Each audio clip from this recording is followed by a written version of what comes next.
Yeah, let's get started.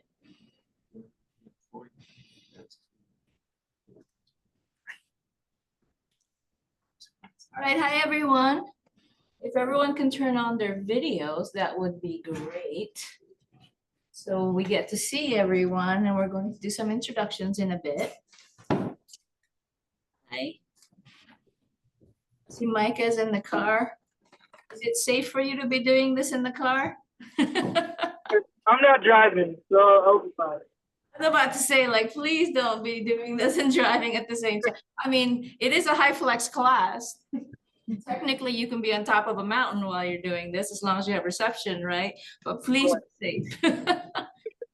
All right. Isabella, do you have webcam, and Levi?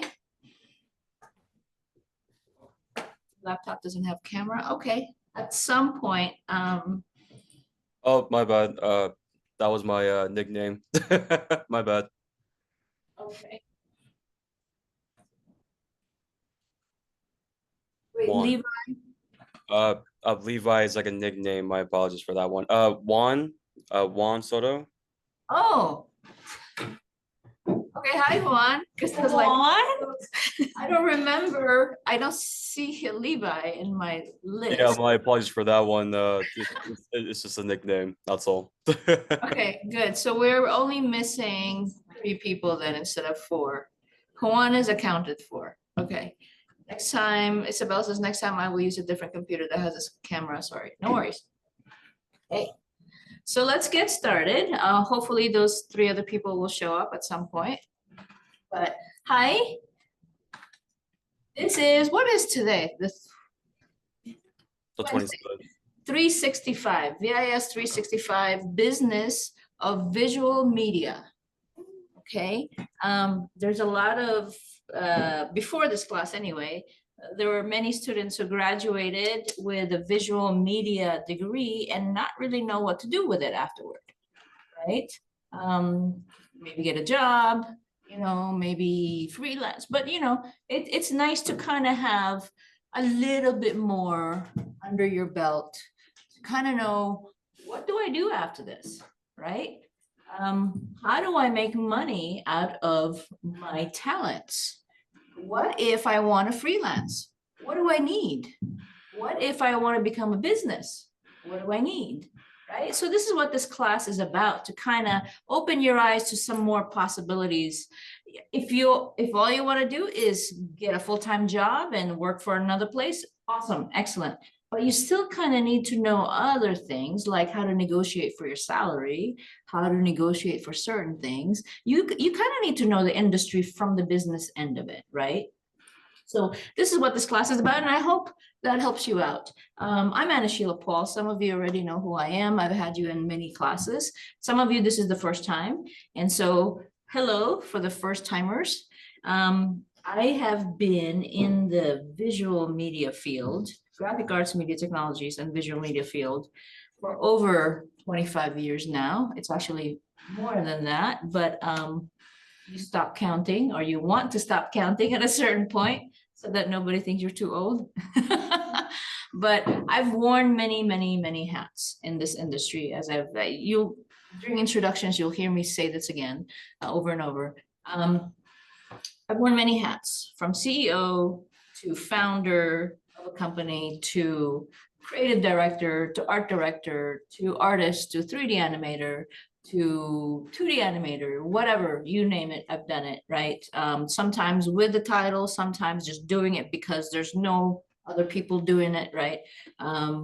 Getting paid for it, not getting paid for it, and being very unhappy on why I didn't get paid for it, right? So I've experienced it all. I've made the mistakes.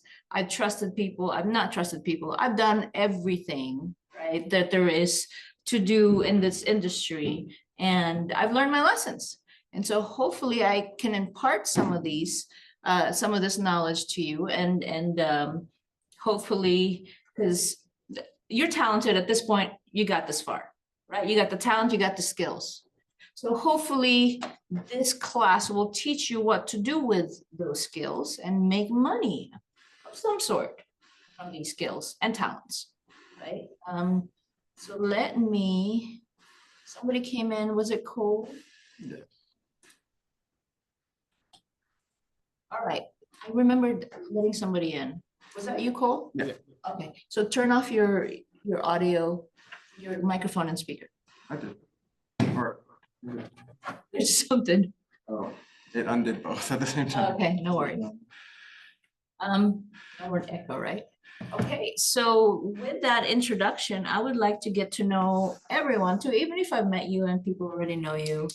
There's always somebody that doesn't. So how about we do some quick introductions? So that's why the videos would be great if it's turned on so people get to see you.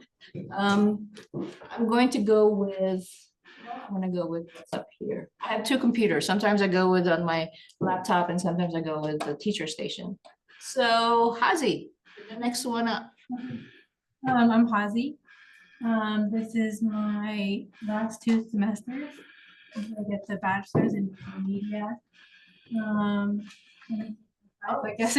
Sorry, let me back up a bit. So your name, what major you're in, and whatever, if you're almost finished, your level, and a fun fact about you. Thank you for that. Oh, okay. So I'm in the on the graphic design track. And fun fact, I play the flute. I think I yesterday, but You can do something else different for each class. I run a lot. I'm training for a marathon. Ooh, okay. Good for you. Good job. Okay, thank you, Hazi. So Genevieve, you're next. Hello, I'm Genevieve, and I am in the 3+1 program, and I graduated with my associates in motion graphics and graphic design last semester. I play a lot of D&D. Okay. My son is so into, not D&D, what the heck is that? Magic the Gathering. My gosh, hours and hours. I'm like, where are you gonna go? Oh, we're playing Magic. As long as he's passing all his classes and he's acing them, I don't care. Just, hours. So you like D&D? Okay, good, good. All right, Chloe, you're next.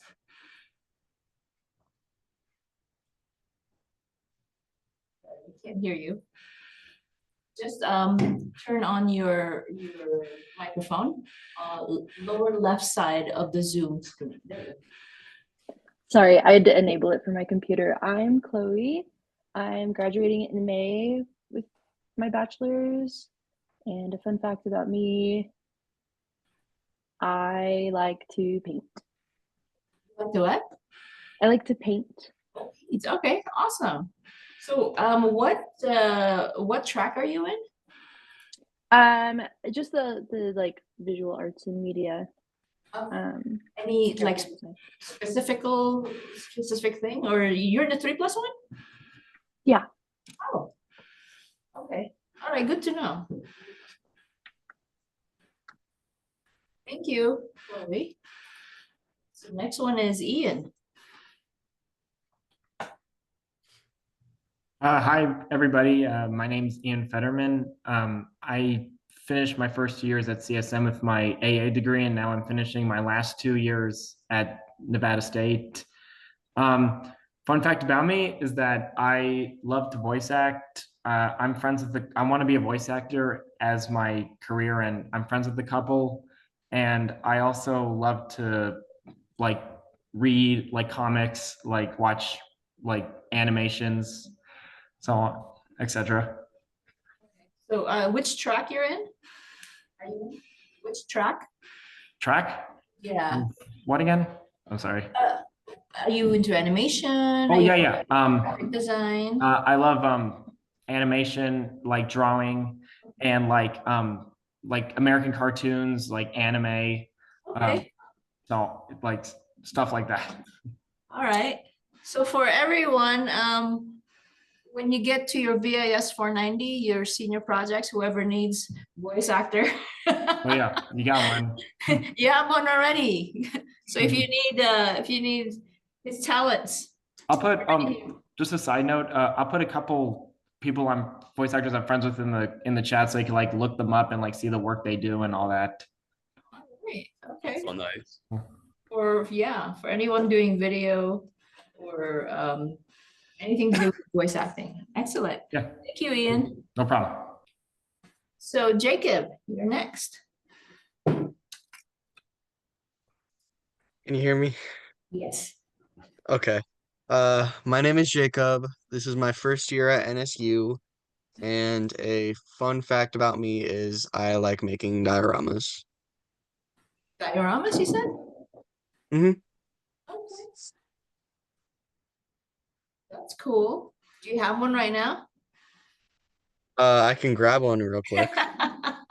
If it's gonna You take want me too to? long, it's okay. If it's not gonna take too long, is it right there? It's like right next to me. Sure, go get one, just so that we Okay. can see what's going on. Oh, where'd it go? Oh, he turned off his video.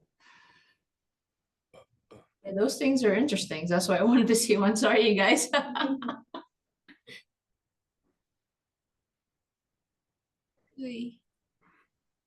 So the next one after Jacob would be Marinol. Okay. Let me pin you. Ooh. Nice. What is that? It's a landscape from like a show I watch. Okay. I was trying to like make it look the exact same with like the colors and stuff. Good. All right.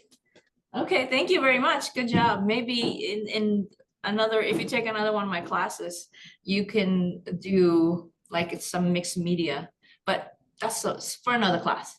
Good job. Okay, thank you. So the next one is Marinol.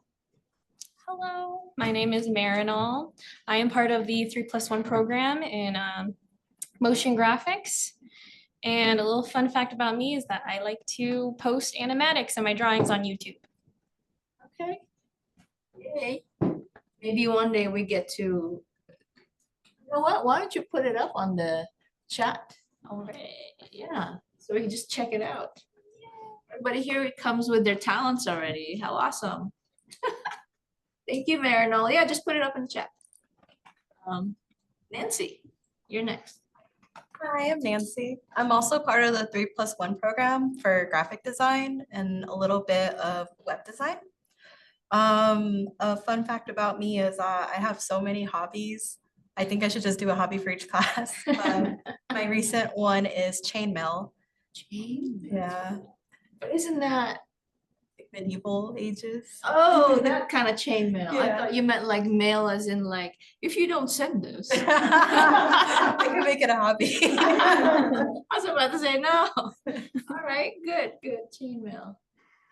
Awesome. I'd like to see that one day. Thank you, Raina. I mean, not Nancy. Raina. Nancy Reynoso. I almost called you Raina. Oh, yeah. Because Nancy Raina. No, I'm gonna call you Nancy. Sorry about that. So Mackenzie, you're next. I mean, I'm not gonna top chainmail, but my name is Mackenzie, and I'm on the 3+1 program, and I'm on my second to last semester, so I should be graduating next May. And a fun fact about me is, I had it and I just forgot it. Oh, I just updated my portfolio on my website, I guess. That's cool. Oh. Fun fact about you is that you have a really cool microphone. I have a cool microphone? You have a cool microphone. Oh, It looks thank you. expensive. It's like you're going to do a podcast or something. Oh, thank you. I should, I guess. We'll talk about chainmail. I know. Thank you, Mackenzie. So Leanna, you're next. Hello, I'm Layana. I'm an animation major at NSU. This is my last semester, hopefully. And then a fun fact is I'm a big Legend of Zelda fan. What? Legend of Zelda, I'm a big fan. Legends of Zelda. Yeah. Okay. I was around when it first came out. Zelda. All right, good. Thank you, Leanna. So Micah is next. Hi y'all, I'm Micah. a senior. I'm a communications major, but my minor is in visual media. And a fun fact about me is I broke my arm during an arm wrestling match. Is it better now? Yes, it's better. I have metal in my arm now, but it's better. Oh, no. Okay. Well, don't do that again. All right. So thank you, Micah. So the next one is Cole. Hi, I'm Cole. I'm another student in the 3+1 program, focusing mostly on graphic design, but I do dabble with like web design and a little bit of video. And I guess I have to think of another fun fact. A fun fact about me is recently I've gotten into filmmaking. So me and a friend have been doing short films where I've helped edit and act in them. Nice. It's nice to have these projects on the side, right? All right, thank you. I'll just write a few things down. So Jacob kind of went down here because you turned off your video, so it's all good. Isabella is next. Can you hear me? Yeah, we can hear you. We can't see you, and that's okay. Yeah, I'll get a camera next time. Sorry, I wasn't sure if you wanted the camera on or not for this class. I'm Isabella. This is my 3rd year, so I guess my 5th semester at Nevada State. I'm a visual media 2D animation major. 2D animation, right? A fun fact, I guess, would be that I like to play the piano, or my keyboard rather. Excellent. Thank you, Isabella. You know, videos they're good to have, especially when we start doing negotiations, right? It's kind of mandatory to have a video on. Hi, Malachi. It's kind of mandatory to have a video on, but you don't need it right away, but it would be great if you could sometime during the semester, okay? Okay, yeah, I'll use a different laptop for next time. And then it has a camera, so. Sure. Thank you, Isabella. So Juan is next. Juan, do you have video too or no? I do. I'm just nervous. I just don't know how to send it. Wait, you're nervous that people were gonna see you? What? Well, okay, so I don't know where to start. This is actually my first year in here. And I'm just nervous. I'm just trying to gather my things up real quick. I try to gather my things up, trying to get myself together, and I'm just nervous. That's all I can say. I'm just nervous and all. All right. And wait, your first year at Nevada State? yes, this is my first year and first week. It's okay. We're all in our first year, first week for everyone. So it's all good. So, but if you're nervous, that's okay too. So go ahead, tell us what level you're in, your track, and a fun fact about you. Your first year, okay. So wait. Don't go ahead. Sorry about that. Elaborate on first year. I'm trying to gather up my things, try to get my books, trying to figure out my assignments and all. Yeah, I think that's everything from that. Try to get on the fun fact about myself. Okay. Mostly I do videos for a regular basis. I take photos, I draw, sometimes I do random voices whenever I look at some animes or anything like that. Okay. And my major is photography and visual media. For a designer, I am not so sure of. I'm not really good at it. Some things like that, but I might try. I think that's actually everything. No worries. Okay, so photography and visual media. This is just awkward. I guess I was getting you confused with another one, but you're at Henderson, right? Yes. You're at Henderson, yeah. Okay, that's what I thought. All right, thank you, Juan. Malachi just came in, so Malachi, thanks for taking my class again. And hey, it's nice to see you again, Mrs. Paul. Hi, and so you kind of came in late, so you missed everybody's intro, but they're gonna know who you are. So go ahead. Sorry, everyone. My name is Malachi Head. I am a visual media major with a focus in animation. And this, surprisingly, fun fact, is my second to last semester. Yay. Just like how Juan is starting out. By the way, you're doing great, Juan. I wrap up in the spring. And so, my time here is short, but, I've loved it so far.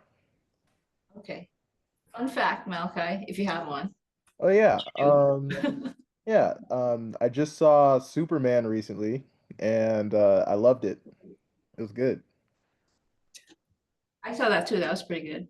Yeah. All right. Thank you, Malachi. No problem. So whatever, if anybody misses part of the class, let me know. Because if, let's say you miss more than a few minutes, right? I can always put up a recording, the Zoom recording, because all of my classes are being recorded. I don't necessarily always put it up there unless somebody's absent and I know somebody's absent, or somebody requests it because they missed part of the class. Okay, so let me know, but I still do take attendance, so that doesn't mean that you shouldn't attend class. Okay, because that's still based on your attendance and your grade. Okay, so what was I going to do? Are you saying something, Malachi, or? Oh, no. Okay, you were done. So, fun fact about me, I forgot to do that. What did I use 2 days ago? I said, oh yeah, I am now a doctoral candidate in information technology and education. So that's one, but I don't want to reuse that again. Fun fact, I also teach karate.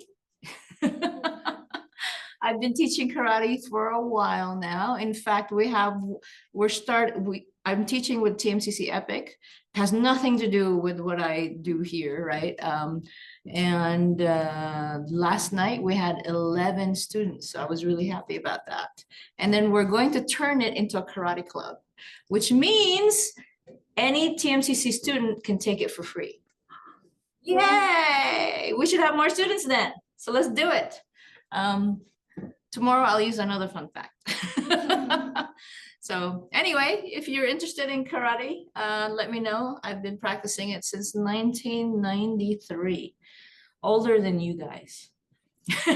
I'm assuming everybody here is younger than their 30s, right? So older than you guys. I've been practicing for a long time. And recently I just took my whole dojo to see Oshima Sensei, our big Shihan, and he's now 95 years old. So I'm a direct, I shouldn't say descendant, but direct junior of his. But anyway, talk to me if you are interested. And that is that. Let's see. Close friends. Ian says close friends with Tiana Camacho, Kira Buckland, and Brandon Winkler. Definitely look up their voice work. Okay. Thank you for that. That's the voice from before. Okay. So let me share my screen. Change up. Malika, you came in. We are still missing Alexandra, right? Alexandra, I didn't see you.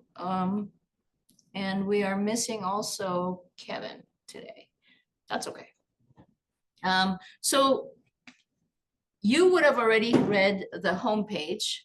Otherwise, you wouldn't be here, which you already know. This is every Wednesday from 2 to 4:50 for the whole semester. It is synchronous and asynchronous, which means synchronous because we're going to be meeting every Wednesday, and asynchronous is because I'm going to give you assignments. Sometimes, for example, in my other class, we are doing asynchronous right away by next week because of Labor Day. And I don't want to miss an entire week's worth of work just because it's Labor Day on one day, right? So synchronous and asynchronous. So here we are. If you are in person in front of me right now, this is your course number.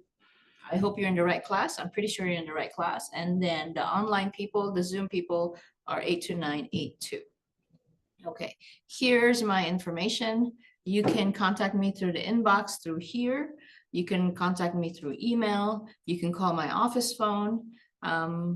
I don't know how they set it up, but for some reason, each time, even if I miss it, it goes to my computer. It emails me on any messages. So I'll get it no matter what. Okay, and if you need to schedule hours with me, you can do it virtually. You can schedule a meeting. It's really easy to schedule a meeting with me. Just click here. It will take you to Calendly. And from there, it will tell you, well, there's not much left for this month. It will tell you which days I'm available and which times I'm available. So it already knows my schedule. And then let's say you really need to speak to me and you go 10:30 in the morning on September 3rd. So if you click on that, you say next, and all you have to do is write down your name and your email, and it will automatically give you a link if it's on Zoom, but you have a choice. And you can also add guests for anybody who, let's say you want your parents to kind of, you know, or somebody to be with you during the meeting. You can add the guests. And then here you have a choice. You can call me on my office phone or Zoom with me or Microsoft Teams. I'm not too fond of Microsoft Teams. I don't know. I just don't like it. It's weird. It happens. I can absolutely have Microsoft Teams because it's on my computer, but I prefer Zoom. I think it's more interface friendly and it has a filter on the video. I'm just kidding. But I prefer Zoom, but I will absolutely do Microsoft Teams, or you can click here and meet me at my office. For those of you online in Henderson, then obviously you can't meet me at my office, so you can just do Zoom, okay? On a Friday, I'd prefer if we didn't meet in my office. Let's meet on Zoom. If it's on a Friday, that's all I'm saying. But if you really need to meet with me in my office, I will absolutely show up. And then there's nothing for you to do. It will automatically go to my calendar and I'll just go, oh, I have a meeting tomorrow, right? So it's that easy to set up an appointment with me. So don't be shy, okay? If you've had me in your other classes before, you know I'm pretty friendly, I think. All right. It takes about 24 to 48 hours for me to get back to you, except on weekends. So plan in advance. Don't call me on my phone here on a Sunday and expect a response right away. It's just not going to happen on a weekend. So you know that, right? So 24 to 48 hours, except for weekends. So this course, what is it about? Like I said earlier, it is the business of visual media. It's an intersection between business and your talents, what you're already doing at this point, right? This is a 365 class. So, and how to hopefully make money out of your talents and how to go about that, okay? So this is the business end of it. It will include, the topics will include marketing strategies, business planning, invoices, contracts, how to work with clients, managing the business of it, the ethics of it, of course, right? If anything, what you get out of this class, I hope you start thinking ethically about your place in society and your place in the business world, okay? There's a lot of questionable people out there, and I don't want you to be one of them, and I also don't want you to be the target for one of them. Okay, so how to get paid, pretty much, okay? Freelancing, self-promotion, etc. Okay, it is an advanced class, so pretty much come to class prepared. If you have something due, I expect it done. Okay, so pretty much that's the expanded course description here. And all the tools are going to be yours. If you have Adobe Creative Suite, that would help. Okay, but if you're in a GMT program, you can absolutely use GMT upstairs on the second floor. Whatever it is that you've been using as TMCC, you can use it still.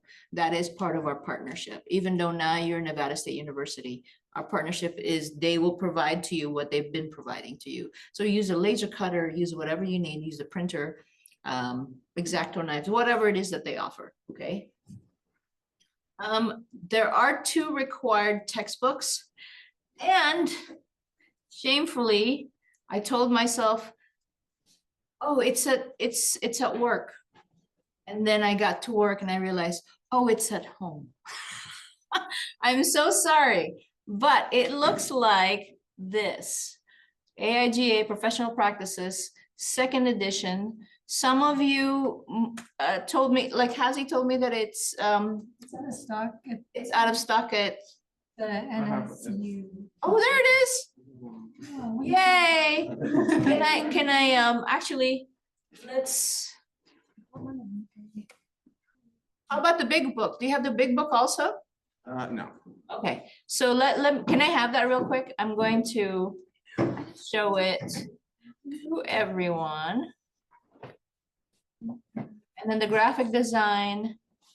Thank you, Paul. I told myself it's at home. I mean, it's at work, and then I get to work and it's at home. Sorry. Okay, so the first thing, I'm gonna stop sharing so you guys get to see.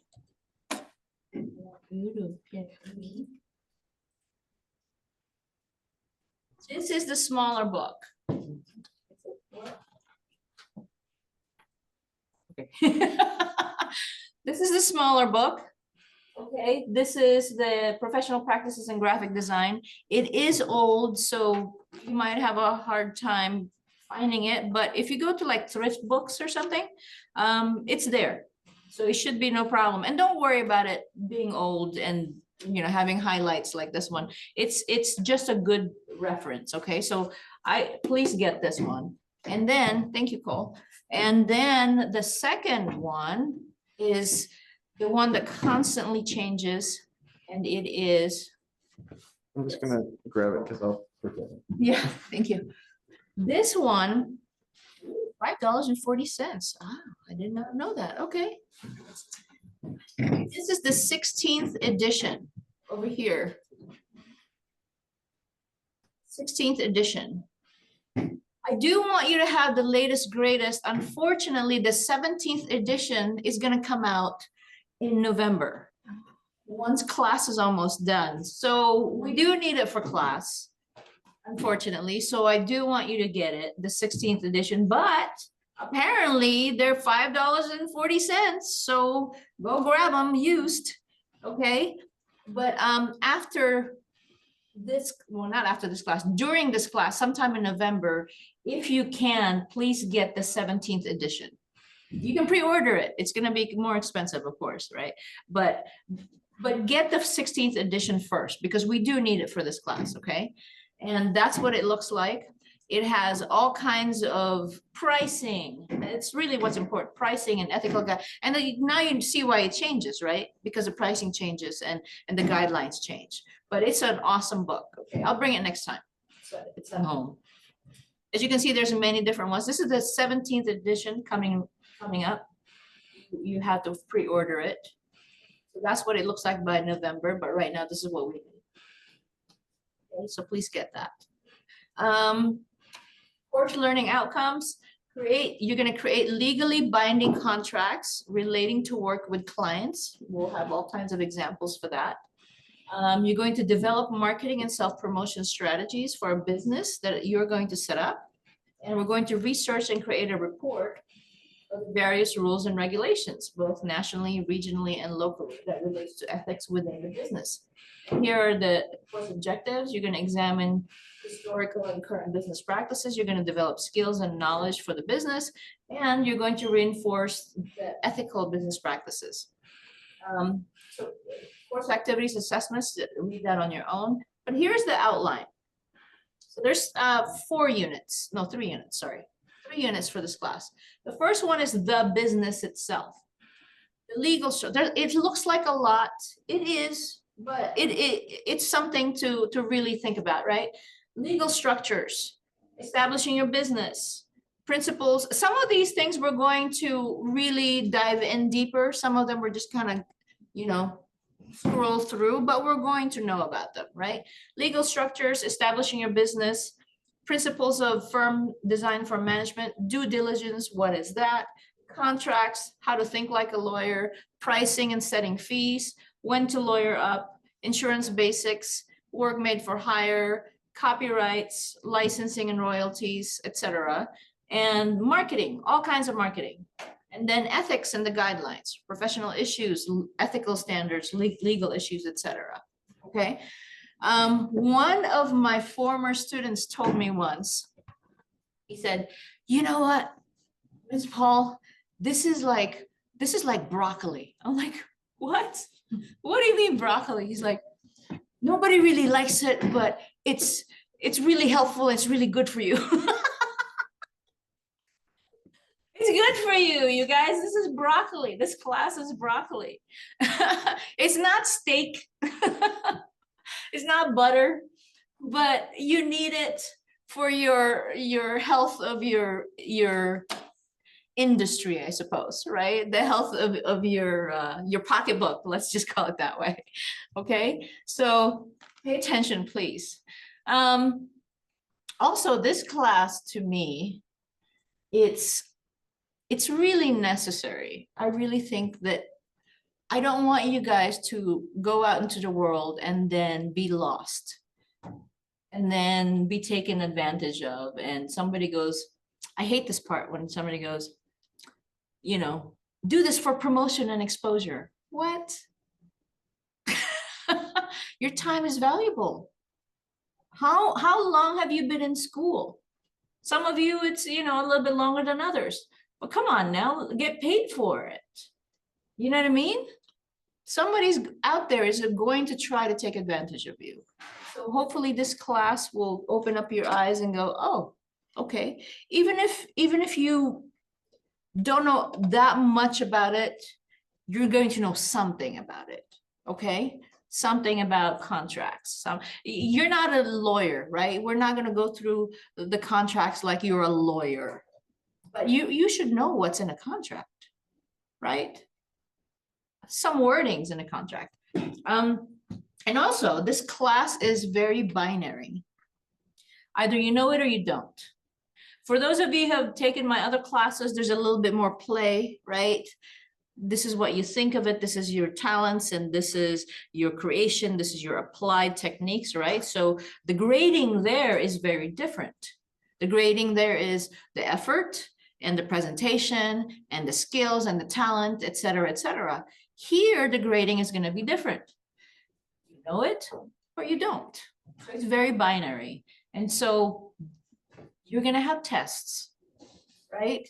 You're also going to have writings.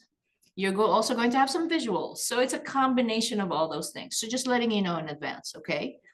Either you know it or you don't, unfortunately, okay? So the supplies are all yours, right? Whatever you need, you get them yourself. And then for computer labs, for the TMCC folks, you know where the computer labs are. Sierra 205, 206, 207, 214, and 217. And we also have additional computer labs here, but you know, stick with GMT labs. Only use these if you need it, because they may not be complete with what you need.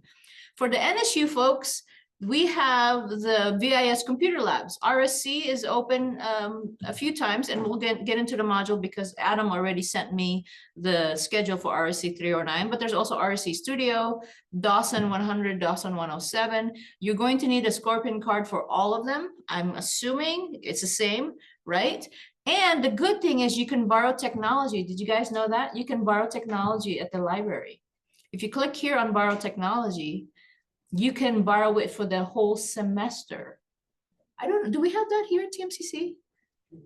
Yeah. Unfortunately for you guys, we do? Yeah. I should include that. But it's not exactly, you have to go through the student center. Oh, okay, so we kind of don't have, our partnership is with GMT, so I don't know if you can borrow one. But if anybody needs to borrow technology at NSU, do this. I don't know if they'll send it though for people who are here. Probably not. So you have to kind of pick it up. Okay. All right. So that's that. You can borrow laptops, chargers, cell phones, etc. This is this class schedule. I try to be as complete with this, but this is going to change depending on how fast or how slow we take, right? So it's all accounted for. You've got 16 weeks there.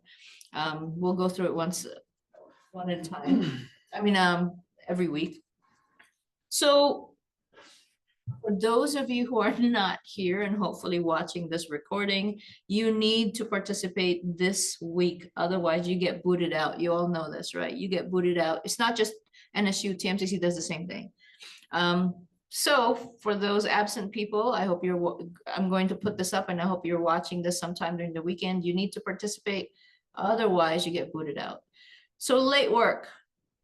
For those of you who've taken my class before, who wants to tell people about late work? How do I do late work? Malachi's thinking, were you ever late?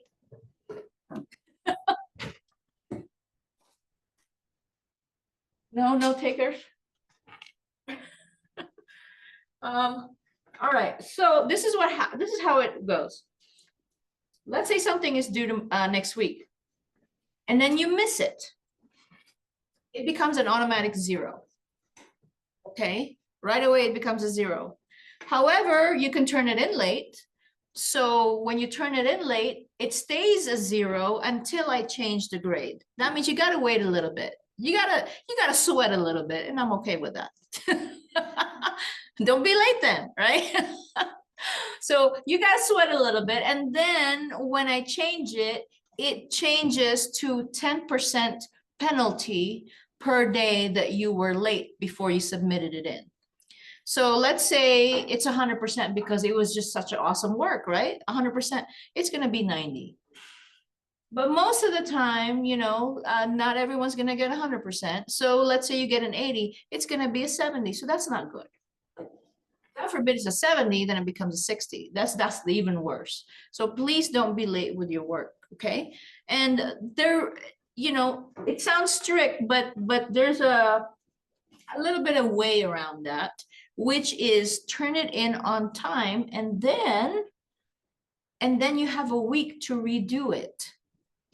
You get a week to redo it based on the feedback that were given to you. However, if it is less than what it's supposed to look like, then I will look at it as missing completely. Does that make sense? I tell the story to people, but somebody once turned in a blank piece of paper to me, thinking that they could work the system, as in, hey, I submitted it on time. But there was no feedback to be given because there was no work. So that I didn't accept it at all. Okay, so please don't do that. It's just, I know that you guys won't, so it's all good, right? But let's say also some reason there's extenuating circumstances. I know life happens, right? I'm a mom. I know things happen. Let me know if you can do it in advance. That's great. But also if you're sick, God forbid something happens, right? You report it to the student absence notification system. If you click here, it will take you to there. And then all your, not just me, all your instructors are going to then take a look and see what's possible here. How do we address this? Can we even address it? What's going on? Okay. We're not unreasonable is what I'm saying. Okay. And whatever it is you're missing, it is your job to look for whatever it is you're missing through the modules, or you let me know about your attendance, etc. Okay. For those of you in front of me right now, classroom etiquette, we are borrowing this classroom from TMCC. It is like I said before in my other class, this is a multi-million-dollar classroom, and it's awesome. We've got a wonderful speaker there. Sorry, not speaker, microphone there on that X. And that's why our folks on Zoom can hear us without us having to turn on and off certain things. If you've had Zoom meetings before with the same 2 people in the same room, you know that there's an echo. That's why everybody turns off their stuff. We have one speaker and one microphone, and it's awesome and it's expensive. So let's not eat here, right? If you have something to drink, it has to be completely sealed, and etc. Let's just be nice to the TMCC folks, because we don't want to be booted out. Okay. Like I said before, I record all of my sessions. You let me know. So that's what this is. Grading criteria, I stick with the liberal arts and sciences and business grading point range. So this is what it looks like. And you will have, I just kind of broke down how many exercises you have and how many analysis and tests, etc. So read through that. Here's the breakdown. You will have exercises, project proposals, projects, tests, written analysis, and class presentations and critiques, and redos. This is the redos that I was talking about. The only redo that you can't have is the final project number 2, because you've run out of time at that point. There's really no time to redo a project that is at the end of the semester. It's just you're out of time at that point. Missing late work, I already talked about that. Submissions, please pay close attention to due dates and times. And for the first time in a long time, I'm going to start deducting points from people who do not follow the naming convention that is, especially in this class, right? The business naming convention out there. I'm so tired of hitting download, and then I get like a whole bunch of stuff, and then it says my project final. Who? Who is this person? And what project, right? So please put your first name, put your last name, put an underscore there. And then if it's an exercise, EX, and then what exercise number. If it's a project proposal, what project proposal number. Project, same thing, proj number. Written analysis. And then I put a dash and then a brief description of your work. That is it. That is a standard.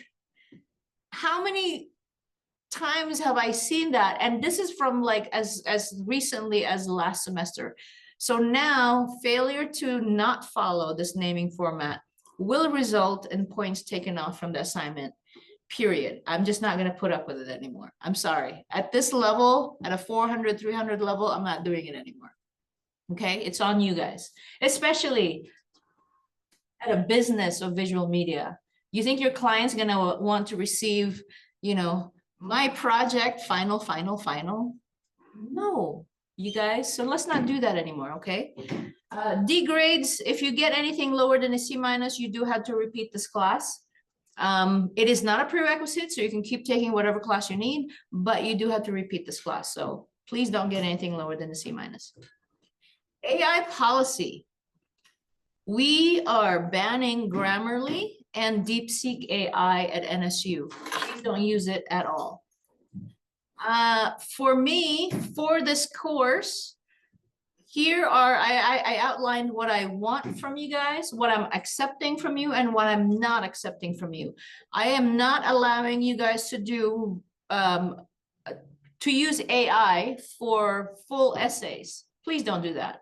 Okay, my PhD is in information technology in education, focusing on artificial intelligence. So I do have the tools to know whether you let AI use this or not. If you let AI do your papers for you or not. Please don't do that. Okay. Also, did you know that AI writing is C- at best?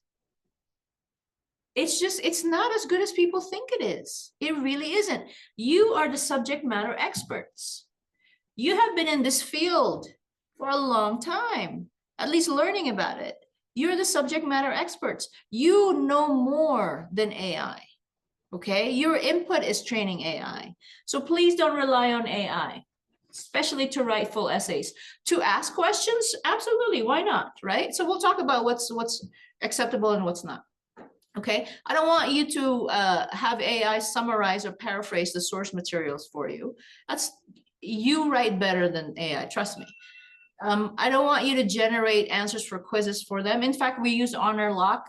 We're going to be using Honor Lock this time around because it is now mandatory for NSU and TMCC. So we have no choice in that anyway. And I don't want you to submit AI created code, and this doesn't apply to us, but I had to just put it there because that's NSU thing. This is what I do permit. I want you to use, God, I'm so sorry. I was checking an old email. so TikTok notification came up and I accidentally pressed on it. I know this is boring, but come on now. So I want you to, if you want, to have AI check your grammar and spelling, just not use Grammarly, okay? For some reason, we don't want to use that anymore. It's been banned. So yeah, have it check grammar and spelling. That's what it's good for. It's a tool. Don't make it take over for your assignment, right? You can use it for tutoring or studying for your, for the test. That's fine too. You can use it for brainstorming ideas, have it give you an outline. You can use it for research. I do it all the time. If I'm looking for a particular research, I'm like, hey, give me whatever you have. And then the subject matter expert, me, goes through it to see which one is wrong. And guess what? I see a lot of things wrong there. I'm like, oh, this is no, absolutely not. No. Oh, this is good. It's good for fetching things, but you still have to discern it, okay?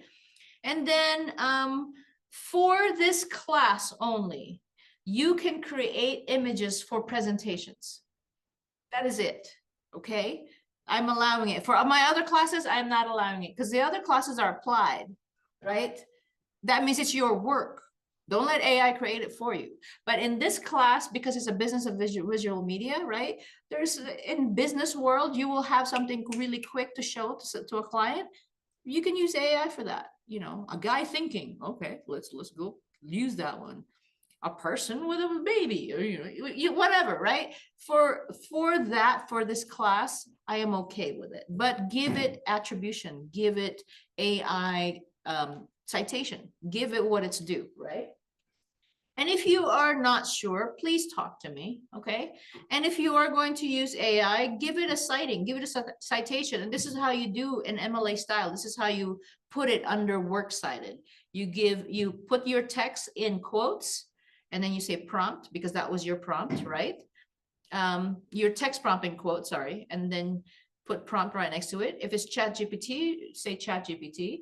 If it's Google Gemini, say Google Gemini, and then the day, month, and version of get Google Gemini or ChatGPT, and then the business, right? OpenAI is the business that owns ChatGPT, and then the day, month, and year that you took it from them, right? And then give it the website, and then within the paper, the in-text citation, you give it your shortened prompt in quotes.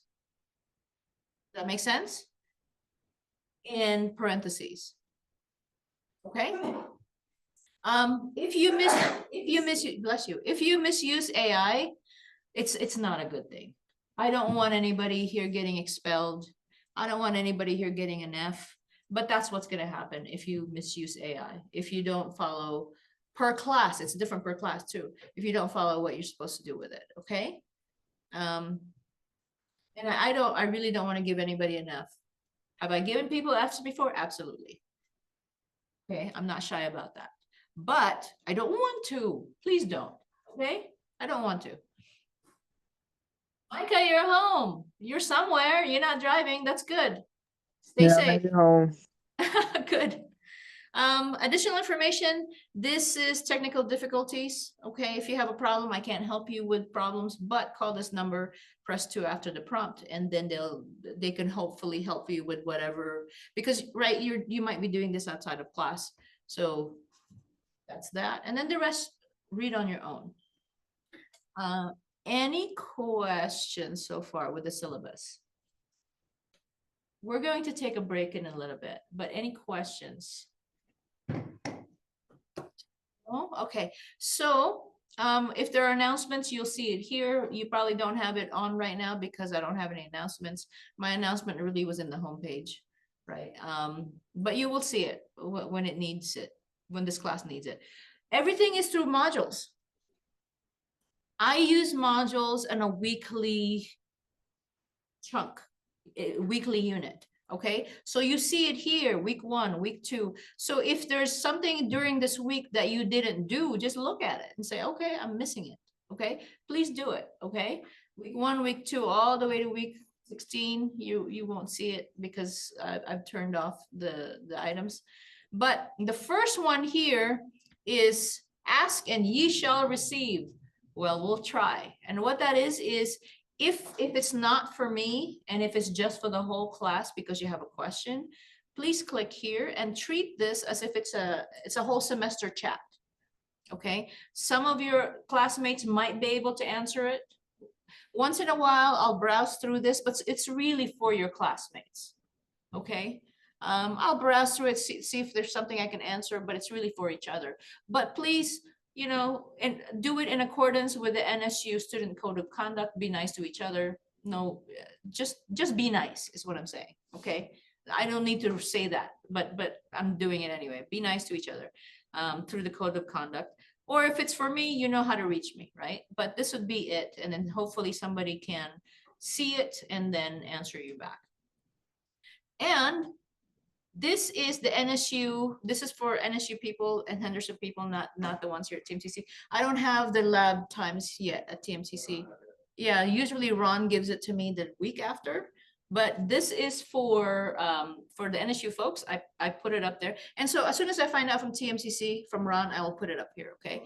Me or Marianne will get it as well. You may work in the labs. Oh, okay, so just it's usually gonna come from Ron, but if not, give it to me. Yeah, sure. So this one is for the NSU RSC 309 lab. Okay, I'm not there, so this makes sense to you guys, I hope.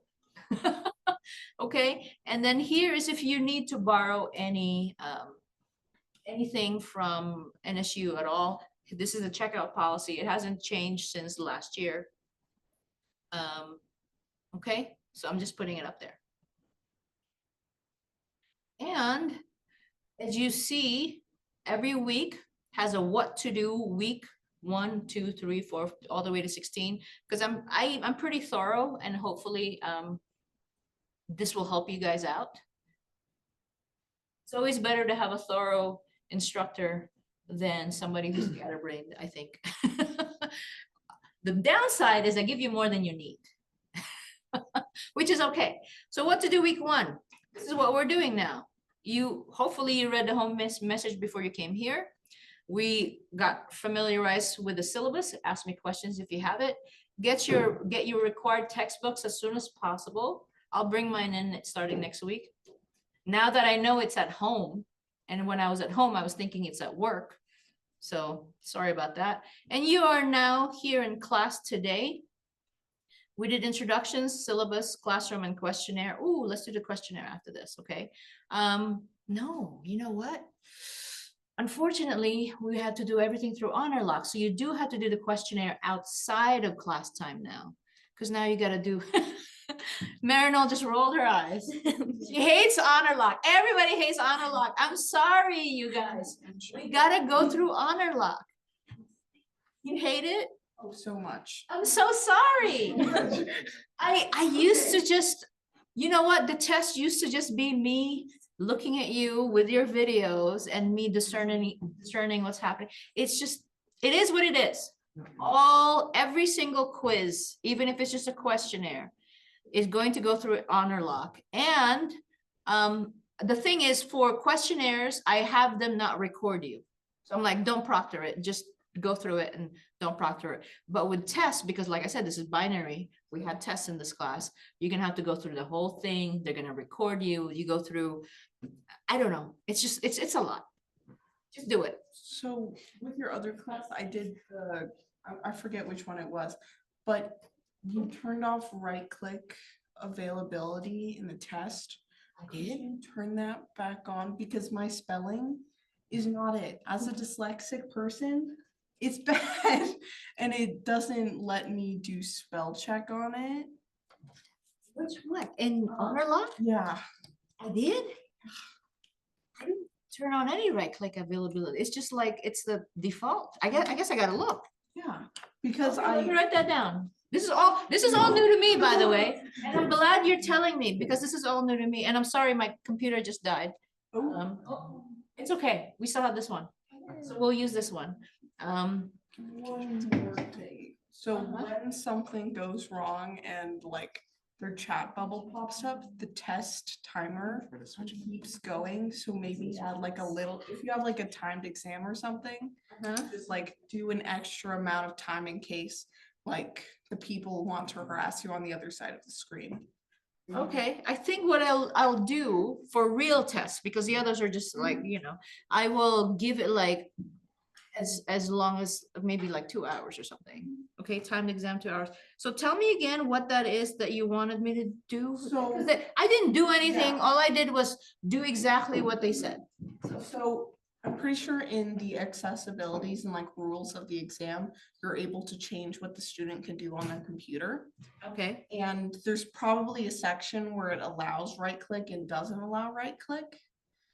So like copy and pasting, I feel like is applied to there, but also spell check and everything. oh, copy and paste, they don't want that. Yeah. They don't want that at No. all, but right click is Yeah, okay? right click. Yeah. Maybe, okay, so I'll see, right click, okay. I'll look that up. Okay.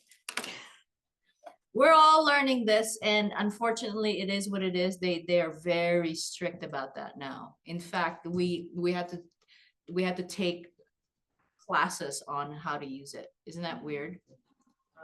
Can you guys still hear us? Okay, we're going to take a break soon, but let me just finish up with this. And the computer died. That was my fault. I kept thinking that I had more time. But okay. So let me just finish this. On your own, after class, we've been talking about this, do the student questionnaire. Let me know how it went by next week, okay? And then, let's see what else. That's that. And then when you come back, we're gonna take a break. When we come back, we're going to do a lecture right away, okay? And then here's your assignment. So let's go on a break. Let's come back. 3:50. I think we have time. 3:15. No, 3:20. You guys want to do 3:20? Yeah. Okay. Yeah, let's come back at 3:20. Okay. Let's take a break. Is the Graphic Artists Guild handling the smaller movies? Because what happened here? I take pictures of the pages. Like I can't do that. I There's too many. I already did Oh, never mind. through the first chapter. Finish it. I was too afraid to like open a new window. We have class tomorrow. They actually close your exam. Yeah. The next class, which one? It's so fun. They get this little chat person that talks to you. It's like, do you have an extra window open? I'm like, yeah, it's the stop sharing screen button at the bottom.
I mean, that's it early. I'm desperate.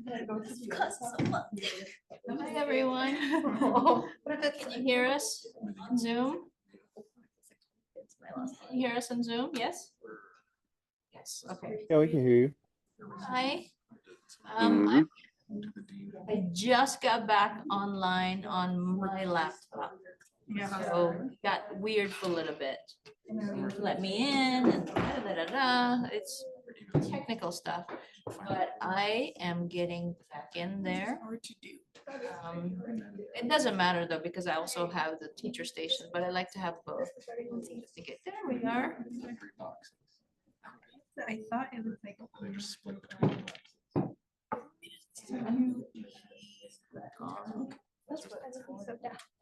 in case.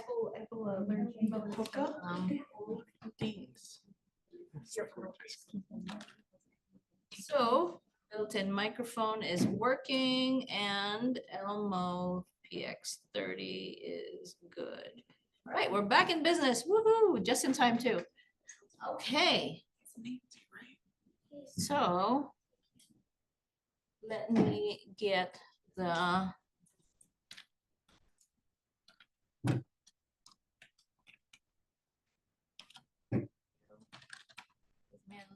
I'm opening up my lecture. I had problems with this for a little bit.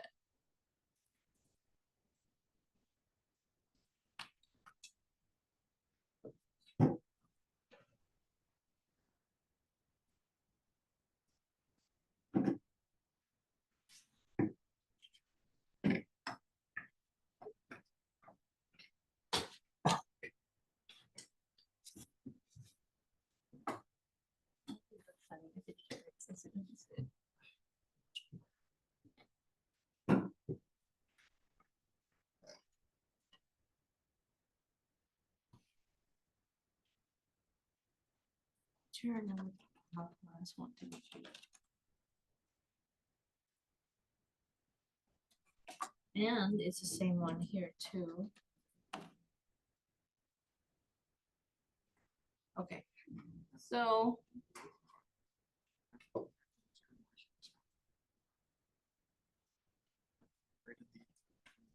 share my screen. Everyone see that? Yes.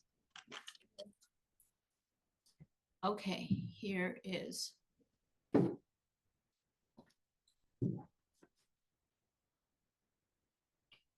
Computer is getting weird. I don't know what's going on, but anyway, so this is week 1, BIS 365. This is the lecture. It's called I'm done with school. Now what? In your case, you're almost done with school. Now what? And then also how clients want to be treated. And all that is from Professional Practices in Graphic Design, the AIGA edition, which is the one that Cole lent me real quick, just to show it to you guys. That's the smaller book, okay? So all that is from this. So here's a couple of discussion questions. I'm done with school. Now what? What are my choices? You know what I'm going to do?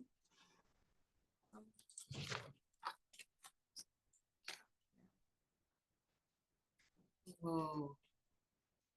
Sorry. Something is weird going on, you guys. I might have to. I'm gonna have to switch out.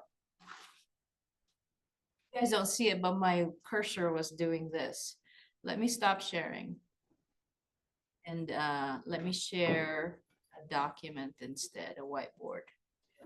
Okay.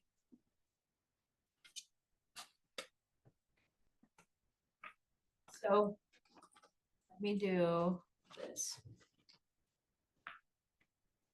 Done with school. Now what? I see some of you already like dealing with something. Stop it. All right. Let's say you're done with school. What are you going to do? What are you guys going to do? Tell me. You're done with school. Now what?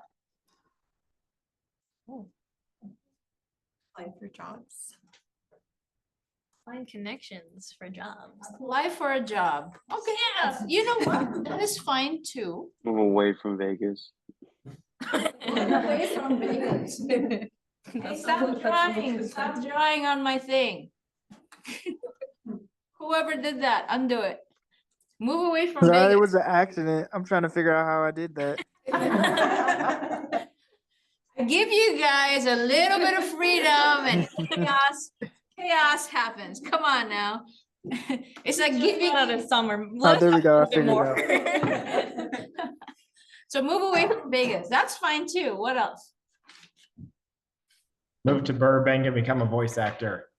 All right. Okay. I like that. It's very specific. And become a voice actor. Let me make this bigger. Make this bigger. How do I make this bigger? Do this. Nope. I don't even want to do that. I don't know what happened there. This is all. This is the newer version for me. I just delete that. How about that? Move from Burbank and become a voice actor. Okay. Okay. Go to networking events. Yes. Go to a networking event. What else? Freelancing, maybe? Yeah, that's a good choice. Not everybody's gonna find work right away. What are you gonna do? Not work? If somebody says, hey, you wanna do a logo, right? Graphic. Yes. Just have a backup ready. Sorry, I missed it. Say that again, please. Just always have like a backup plan in case Yes. it doesn't work out. Yes. I have a backup plan.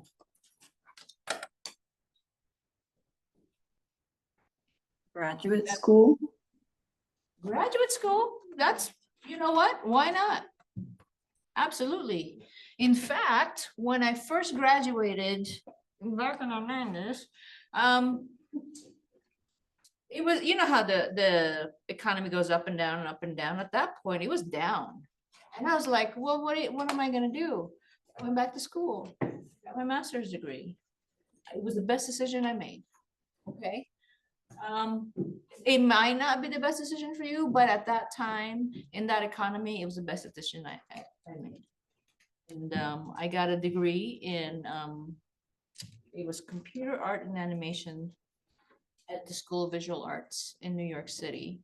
And at that time, Toy Story just came out, you know, 3D people were in high demand and it was awesome. I was treated like gold. I'm like, yeah, let's go. I got paid a lot. It was good. It was the best decision. And I paid my, you know, speaking of everybody's talking about school loans these days, right? I paid it up in like less than 3 years, all of it. That's how much I got paid at that time. Strike the iron when it's hot, you guys. Okay. Anything else? So apply for a job, move away from Vegas, move to Burbank and become a voice actor, go to a networking event, freelance, have a backup plan, graduate school. What you can't do is curl up into a ball and feel bad about myself, right? You can do that only for a little while, but you got to get out of it. You got to get out of it, okay? One of my students said that, I'm gonna curl up into a ball and not move for the whole like two months. I'm like, why? Because I've been doing this too long. I just need a break. You know what? That's fine too. Absolutely fine. But you can't stay there. Anybody else?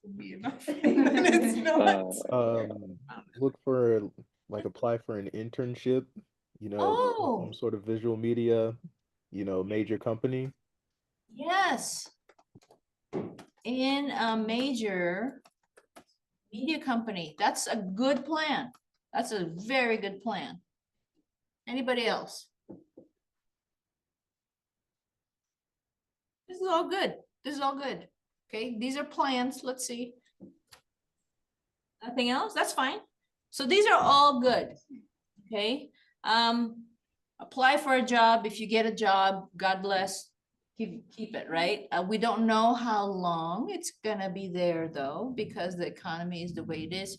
Always have a backup plan. Graduate school is a good thing. Freelancing is a good thing. Networking events to get more freelance or whatever, or another job, absolutely good. Move to Burbank and become a voice actor. That's a good plan too. There's a lot of actors there, so you're gonna be in the right spot, right? Move away from Vegas. I don't know. Vegas might be a good thing, but if you're tired of it, go ahead. I'm tired of Vegas. Tired of it, you know what? It is what it is, right? Time for a new chapter. And apply for an internship in a major media company.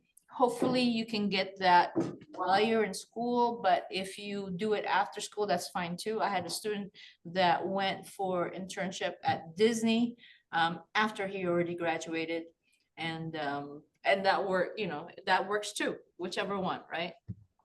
Okay, so let me stop this, close whiteboard. Let's go back to the screen. Hopefully it doesn't get weird on me again. Okay.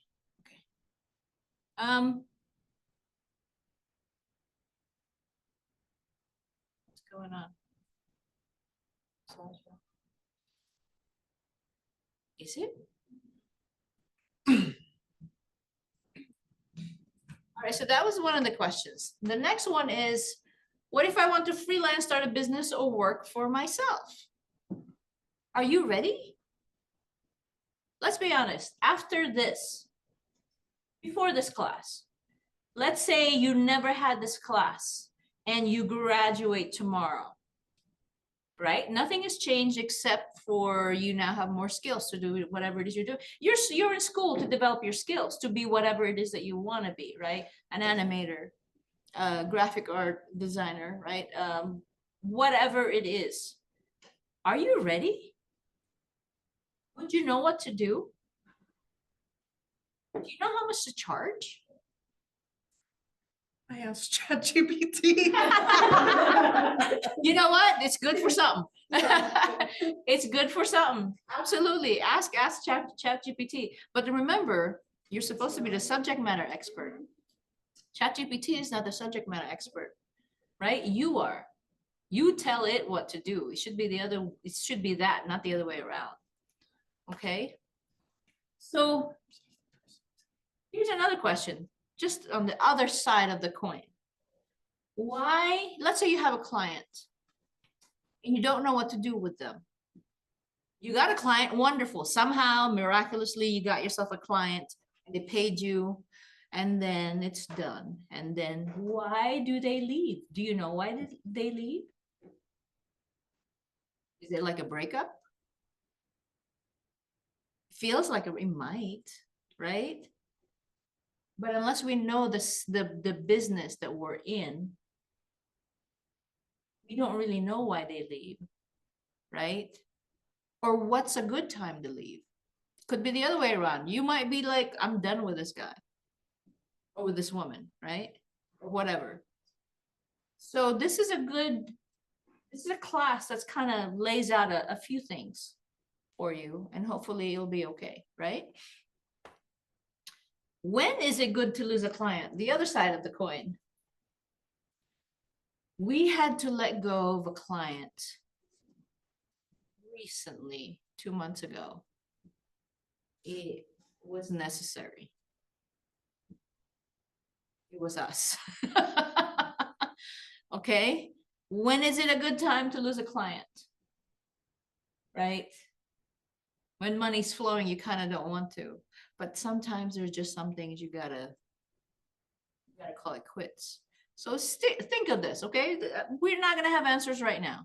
Start thinking of this. Okay. So that will take us to the 4 components of relationship management. And I'm talking about relationship as in client to you and you to the client, or, another worker to you, or all kinds of relationships in the business world. This is not relationship as in like, you know, a different kind. This is business relationships. Okay, so here are the 4 components. When we do marketing, right, clients come to you for specific reasons, right? Because you marketed yourself. You said, Malachi said, I'm good at animating. You marketed yourself as an animator. So they come to you for that. They may not come to you for a logo. That would be somebody else in this classroom, right? But they came to you for whatever you marketed yourself as. For whatever, you shook their hand, you gave them a business card, the business card said animator, right? So the safest reasons that they come to you are because of your focus, hopefully. Maybe they go, oh, Malachi is really focused. Or your specialization because you're an animator instead of something else, right? Or your category of experience. I'm Malachi, I've done X amount of years, I've been in this business for a while, or at least I've been studying, I've got all the skills with a Z, right? I got all that, okay? So it's good to attract the client because of all that. It is not good to attract the client because you're the cheapest, okay? Once you start attracting a client, at least in this field, right? This is not window washing, right? This is not any of that stuff. We're not going to outbid someone because we're the cheapest, okay? This is not that. Don't try to attract clients because we are the cheapest. Cost effectiveness or responsiveness. Responsiveness is good, but it's not, it shouldn't be the main thing on why we're attracting a client. We should attract a client because of what we can do, because of the content, because of our talents. Okay? Otherwise, you're bringing down the industry, first of all. Second of all, it's not good for you because cheapest is not necessarily a good thing. There's this, let me see. 3 things. I was going to write something down. 3 things. Cheap, fast, and good. Right? You've heard of that. You can be cheap, you can be fast, you can be good. You can have 2 of those things, but you cannot have 3 of those things. Let me elaborate. You can be good and cheap, right?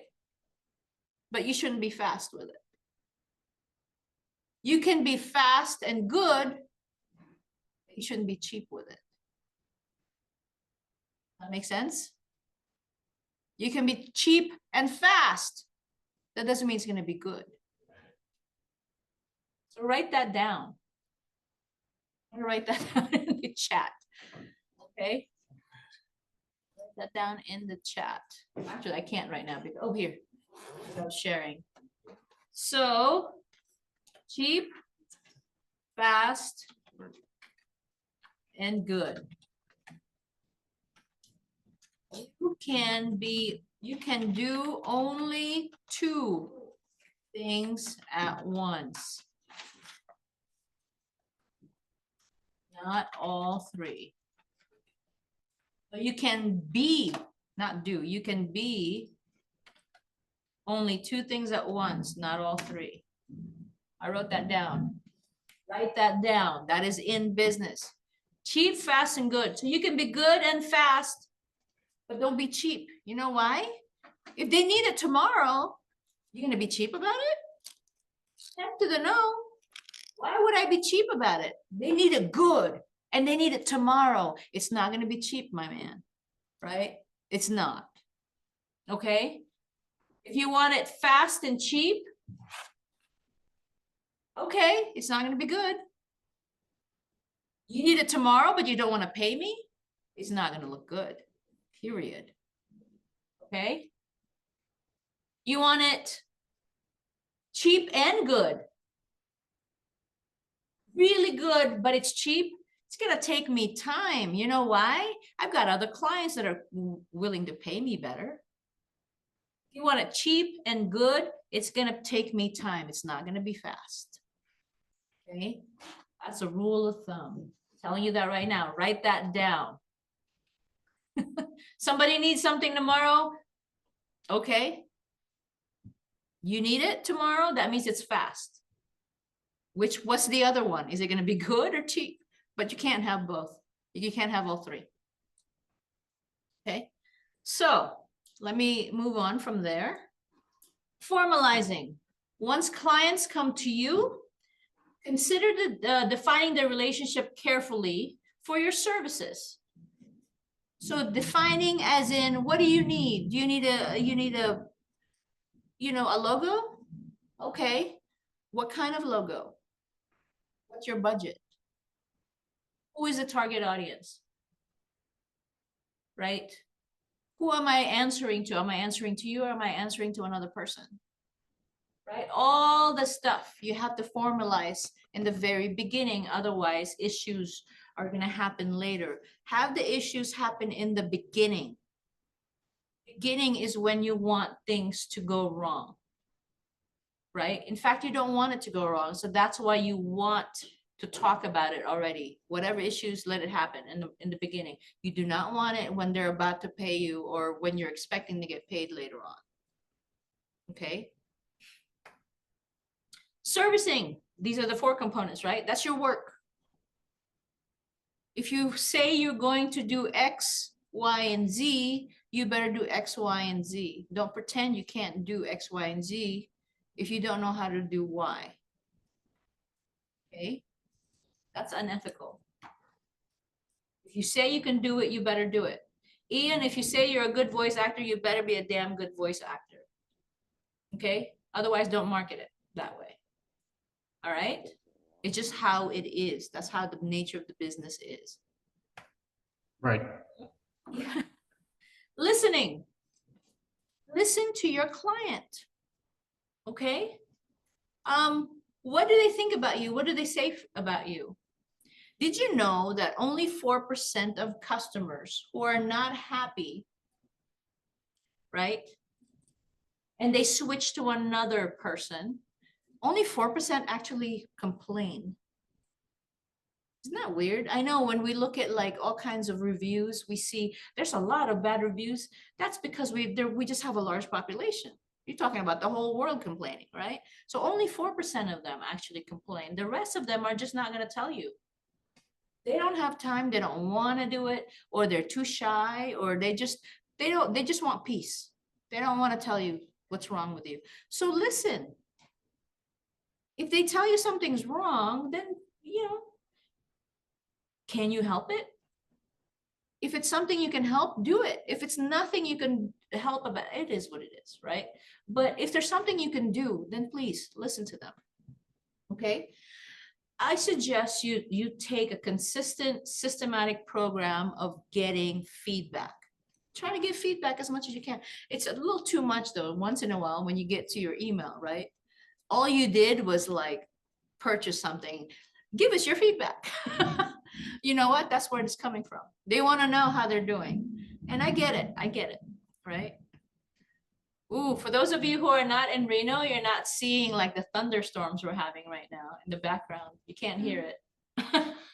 There's a lot of thunderstorms. We're like, what? So far away. Oh, no. Oh no. Maybe it'll be done then. All right, so let's move on to the clients. Here is, losing a client. The average client relationship in our field, the visual media field, is about 23 to 29 months. You're not going to have them forever. It is okay when you lose a client after about or during about 23 to 29 months. Don't cry about it. In our field, if you get them for longer than 29 months, that's amazing. Okay? It is okay to lose a client after this time. In our field, it's no more than that. It is just the nature of the beast. Okay? We only want to think of clients who stayed, right?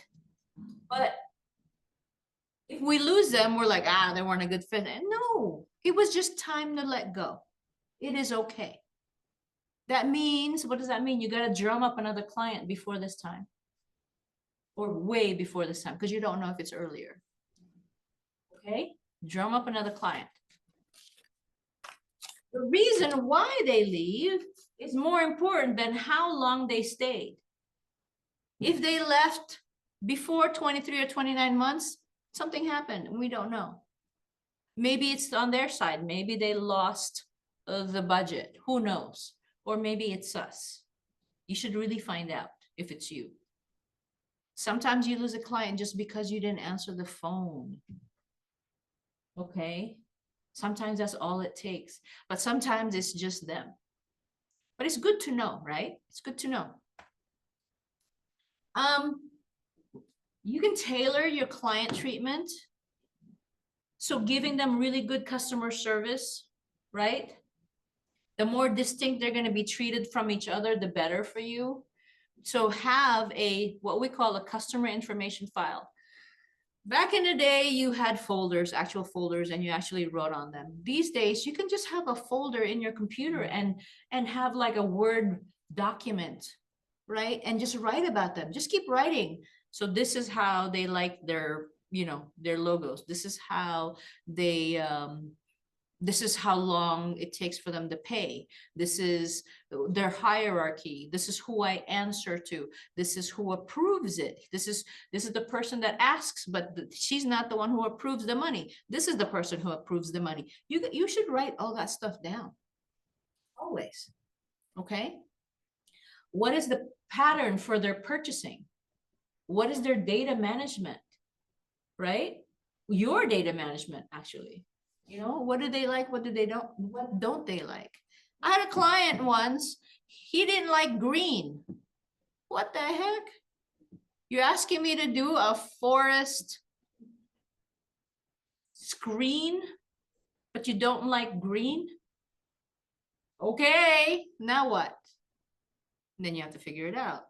Well, how do I do a forest that's not so green? Maybe it's a purplish, all this other stuff, but you kind of have to figure this stuff out. Okay. Was he the last person to approve of things? Unfortunately. If he wasn't the last person to approve, then I would probably go around him, right? Because, can't do forest without green, but he was. And so we had to figure some stuff out. Okay. Let's see. So that's for that. How do you keep them happy? We want to keep them as long as possible, up to 29 months, if possible, even longer if we could, but don't be sad if it doesn't happen. It's okay. So how do we keep them happy? Here are some communication elements, right? Some people create an orientation kit with contact info, sample forms, all that other stuff, right? Just so that they can have that communication. You should have the same thing too, like maybe a form. Have them fill out a form, you guys. You don't have to do a kit anymore. It could be an information orientation form, right? What's their name? What's their company? What are they looking for? Well, how do I contact them during an emergency? How do I contact them during a regular time? Who is the person that I'm going to be all that stuff you should find out in the very beginning. Create a form. Why not? It's easy to do it these days, right? Google Forms. That's a no-brainer at this point. Create one. Okay? How to contact them. And once you start working with them, give them updates. Just because they say this is not due in 3 weeks, that doesn't mean that you only contact them 3 weeks from now. If you were on their shoes, what would you think?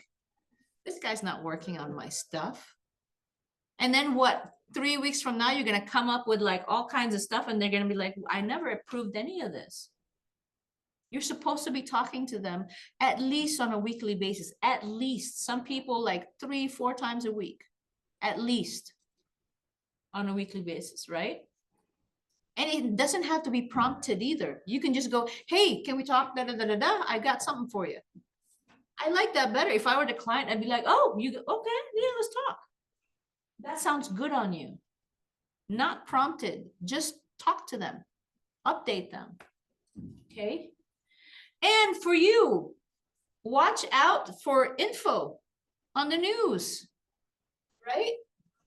Let's say your client is Nike, right? Let's say your client is Nike and you're doing a rebrand for them for some shoe, right? And then Reebok comes out with something totally almost similar. You better be talking to that client. Say, hey, did you see there was a commercial that I saw last night? What's going on? Communicate with them. Be like on their side, right? It might, of course, it's going to interest them. It might interest your clients to know that the competition came out with something a little bit similar. Talk to them, okay? It makes you look good, and also it makes you think that you should care, right? It makes you look like you're caring about the product. Let them know you're thinking about them. If you see something on the news, something on social media, something online, go, oh, did you see this? Right? Think of them. And it's always good for the client to have a contact person. If it's you, you better be answering your phone. If it's the three, let's say you partner up with someone and there's three of you, they better have one person that they're always talking to. Okay, not like, oh, I called you and you didn't answer, so I called her and she didn't answer, and so I called him and he didn't answer, and then with the three of you, nobody's answering. I don't like this. If I were the client, I'd be like, there's three of you and there's nobody answering. It better be one person, and that's the contact person per project. It should be there. Okay, that can easily say, yes, I know exactly what's happening with your project. I can answer that. Don't be like, I don't know, did you call, what's his name? No, that's your job. You should know everything about that project, and you should be able to answer it with one phone call. Okay? Otherwise, don't assign that client to you if you don't know what's happening. It makes you look bad and the company bad. Okay? You should conduct organized, agenda-driven meetings. As in, can we please have a meeting to talk about this, this, and this, and this? When you are done talking about this, this, and this, and this, you are done. Do not waste their time. Clients will actually get rid of people that work for them because they're wasting their time. Don't shoot the breeze. Don't talk about something that is not on your agenda. Do it for something else. They only have 30 minutes with you. Give them 30 minutes. That's it. Don't take an hour. Okay? Time is money. Just because you got a lot more to say, that doesn't mean they're interested. Okay? If you say you're going to talk about this, this, and this, and this, that is it. Schedule it for something else. Or something else later. Okay?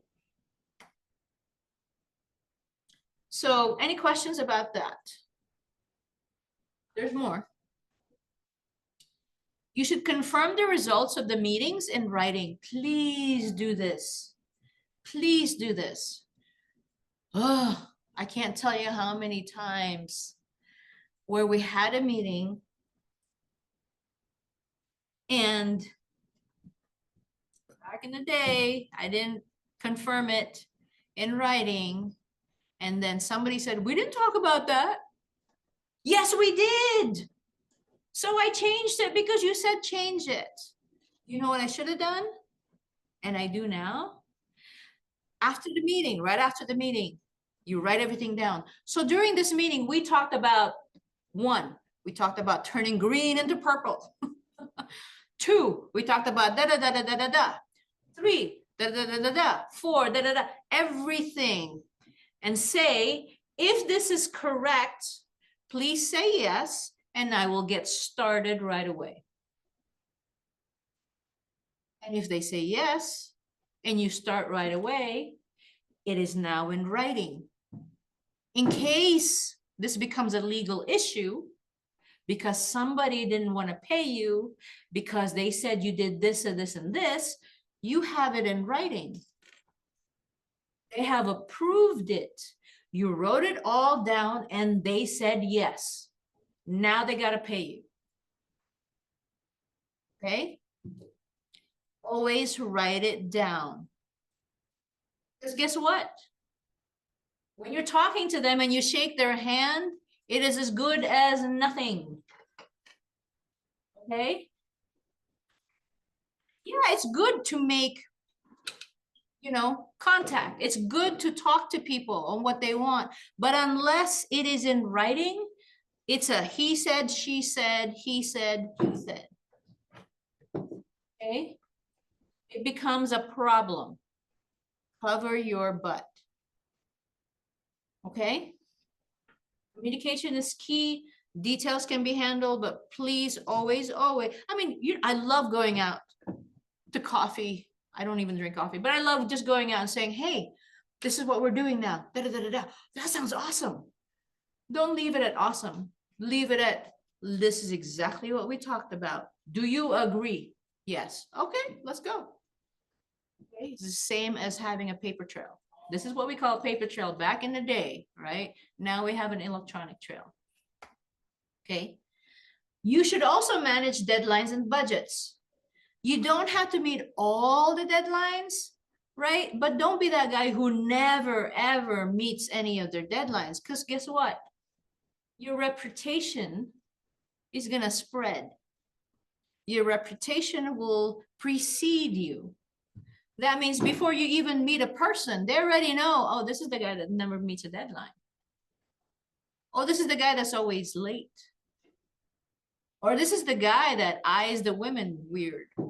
You know what I mean? Like, just know that's all this stuff spreads. Okay? You don't have to meet all deadlines, but know that if you're not going to meet a deadline, you better give them advance notice.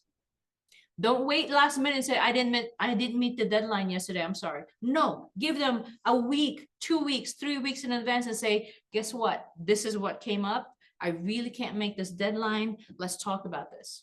There's going to be negotiation back and forth. Okay. You're not going to have a happy client, but at least they know never do not meeting a deadline at the last minute. It makes you look bad, period. And there's going to be some arguments, period. And it's going to leave a bad taste in everybody's mouth. Okay. And if you can't meet it, that deadline, plan on how you're going to meet it. I can't meet it this week, but I can do it the very next day or 2 days extra, 3. Just give me an whatever, how many days, but be honest about it. Okay. In fact, I suggest everybody pad up their time. If you think it's going to take you a week, say 2 weeks, say 3 weeks. If you think it's going to take you a month, I would say 2 months, a month and a half. You never know. Something always comes up. Pad your time, okay? Clients don't like to connect to a person. Sorry, let me back up. Clients don't like not connecting to a person when they call you. So if you're the type of person who always has, you always have it sent to voicemail, it's not going to look good on you. It's probably better if you answer that phone. Okay? Not everyone likes to text, especially older clients, by the way. Only the younger clients like to text, but older clients will call you and they expect somebody answering the phone, period. Okay? And I shouldn't have to say this, but keep the client's work confidential. Even if they say, even if you don't think it's confidential, or even if you didn't sign an NDA, what's an NDA? A non-disclosure agreement. Even if you didn't sign an NDA, treat it as if it's confidential. 1, it's ethical. 2, it makes you look good. And 3, you never know if you're going to get in trouble for blabbing your mouth, right? Keep it confidential, just as a rule of thumb. Okay. I have a question. Sure. I'm building my portfolio right now, and I've done work for clients, and I've signed NDAs for all of them. Mhm. Have tips on how, obviously, I can't include their work in my portfolio. Go ahead. I was just wondering how I would like navigate that. If you want to include the work that you did for them in your portfolio, usually when people sign an NDA is because it is not finished yet. It hasn't been published yet. But once it's been published, and that should be in the NDA, once it's been published, you should be able to talk about it, right? Or to show it. But I would still ask for permission and say, I would like to include this in my portfolio, and give them a good case. Tell them, look, you've already published this. Everybody has already seen my work. I would like to include this in my portfolio just so that they know that it's my work, right? And you're my client. Then talk to them and have something in writing. Okay. I would absolutely do that. But that's really the only reason why you would have an NDA, is because it's either proprietary and they don't want people to know about it ever, right? Or it is not out and published yet, and so they don't want people to know about it now until it's published. Okay? Okay. Cool. Thank you. So read the fine print and see what it says. Thank you. And we'll talk more about NDAs later, because there's a few things about NDAs that I definitely want you guys to know about. Okay. So, all right. So let's go back to this. Thank you for that question. So leadership elements, same thing, how to keep a client happy. You should know the client's field. If you didn't ask too many questions, you should do your homework, right? If your client is, I don't know, you're doing rebranding of, for example, Renown. You guys are too young to remember. Renown is a hospital here in Reno. Okay, for those of you in Henderson. Renown is a hospital here in Reno. Back in the day, it used to be called Washoe Hospital. My oldest child was born in Washoe Hospital. They rebranded to Renown. Okay. If you were the one rebranding, it was $1 million rebrand, right? Happy for whoever got that job, right? Because it was sent out to everyone, and then some group got it, and then they rebranded for $1 million. So happy for them. But if you didn't know, let's say you put out your bid, but you don't know anything about Washoe Hospital, you don't know what is in that hospital, you don't know if they have a maternity ward, you don't know any of the stuff about them, you don't know their competition, you don't know, just period, you don't know anything. What makes you think that you can help them? Right? How are you going to rebrand an entire hospital if you don't know what they have? If you don't know who their competition is, right? Ask your questions, right? Know their field and do zero-based work. Zero-based as in start from scratch.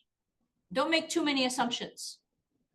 Ask your questions. Yes, you know that they're a hospital, right? But ask your questions. So what's exactly in your hospital? Don't assume that they have a maternity ward.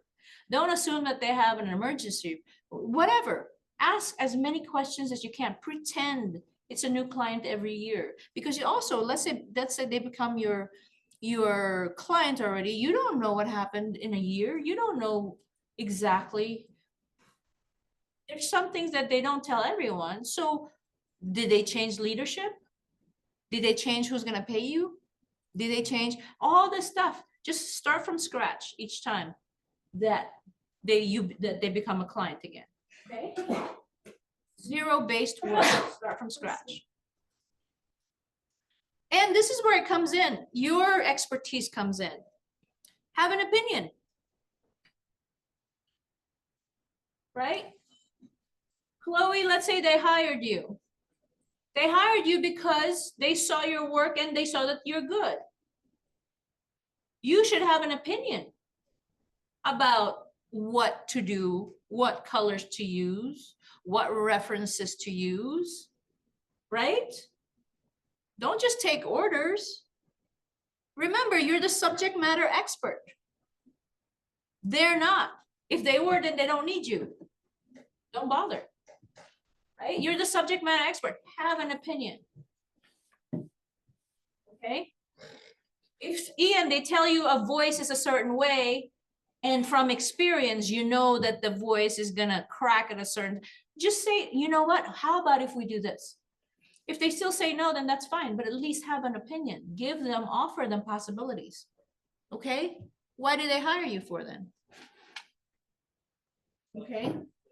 At the same time, you should also try to work with them. Don't be combative.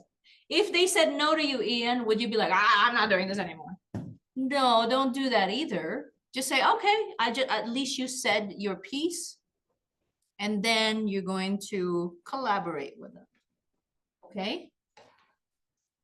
It is okay to let the client win. They're paying you anyway, right? Right. Good. And surprise clients by doing more than you promised. That's the key. You know how easy it is to keep a client happy with the little things? If you say, I'm going to do this, this, and this, and this, and then you throw in, they better know that you threw in something for free. They better know, right? If you threw in something, like let's say you did a printing campaign, right, Genevieve? You did a printing campaign and you said you were going to do this, this, and this, and this, and then you threw in some stickers in there. You know how happy, as a client, how happy I'd be. You threw in some stickers in there? How awesome. Oh my God, you're the best. All of a sudden, Genevieve is like 5 stars. Just because you threw in some stickers in there, it probably cost you like what, 10 bucks, 50 at most. And how much did they pay you? Make sure that it's worth it though, obviously. Don't overdo it. But you'd be surprised of how a little thing can help. In fact, you buy anything these days, anything to do with snowboards, it comes, by the way, I'm also a snowboard instructor. So that's another fun fact I'll use for tomorrow. It always comes with a sticker. That's the freebie. Oh, I got a sticker. Wow. I love Burton. You know what I mean? And how it didn't take much. One sticker for me is what, cents, a few cents for them, but I'm a happy customer because I got a free sticker. You'd be surprised on what little thing. Don't tell them you're going to do it, just do it. Right? Don't brag about it, but they better know in some way, shape, or form that it's from you and you did something extra. Okay? Have them be surprised. Okay? Do your own homework instead of having the client do it for you. That's just a given, right? Do your own due diligence, and we'll talk more about the due diligence later. Do your own homework, please. Okay? If you're going to talk about, let's say you, IGT is one of your clients, you're a third party, and then they're asking you to do a certain game. You better know all about that game. Okay? Don't let them have to force feed you about that game. You better know about that game.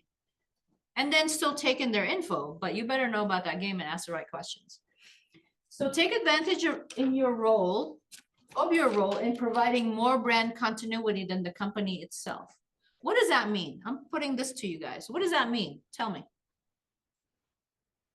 Take advantage of your role in providing more brand continuity than the company itself. Like when designing something, you put more of your style into it as well. Brand continuity, their brand. Maybe you incorporate like one of their buildings or one of their other, not maybe one of their other designs, but something else connected to their. Something else connected to them, right? Especially if you're representing them. Brand continuity. For example, I am going to a convention, even if it's just something that you wear. As simple as that. You're going to a convention with this client, and my client is Nike. Am I going to be wearing Reebok? No. You better be wearing Nike head to toe. right? That's your role. You're providing brand continuity. Do they expect it? No, but it's nice. They'd be like, oh, you're wearing our stuff. Look at you. Wow, thank you. I like her, right? I like her. Look at that. She's really into our company. Okay? Little things like that make a big difference. You'd be surprised. Stickers, brand continuity, awesomeness, you know, for them, it's like, hey, it's good, right? Keep them happy. Do effective work. Not doing effective work will catch up to you. What does that mean for your line of field? Give me an example of not doing effective work. You've done this. Come on, we've all made mistakes. We all have done non-effective work. Give me a non-effective work example for your line of field. Not adhering to like branding guidelines. Yeah, that's absolutely. And guess what's going to happen if you don't? It's going to be sent back to you, right? You got to redo it on your own dime. And not just that, you've lost time. Guess who's not happy? The client. Thank you for that, Chloe. Anybody else in their own line of work? What is not effective work?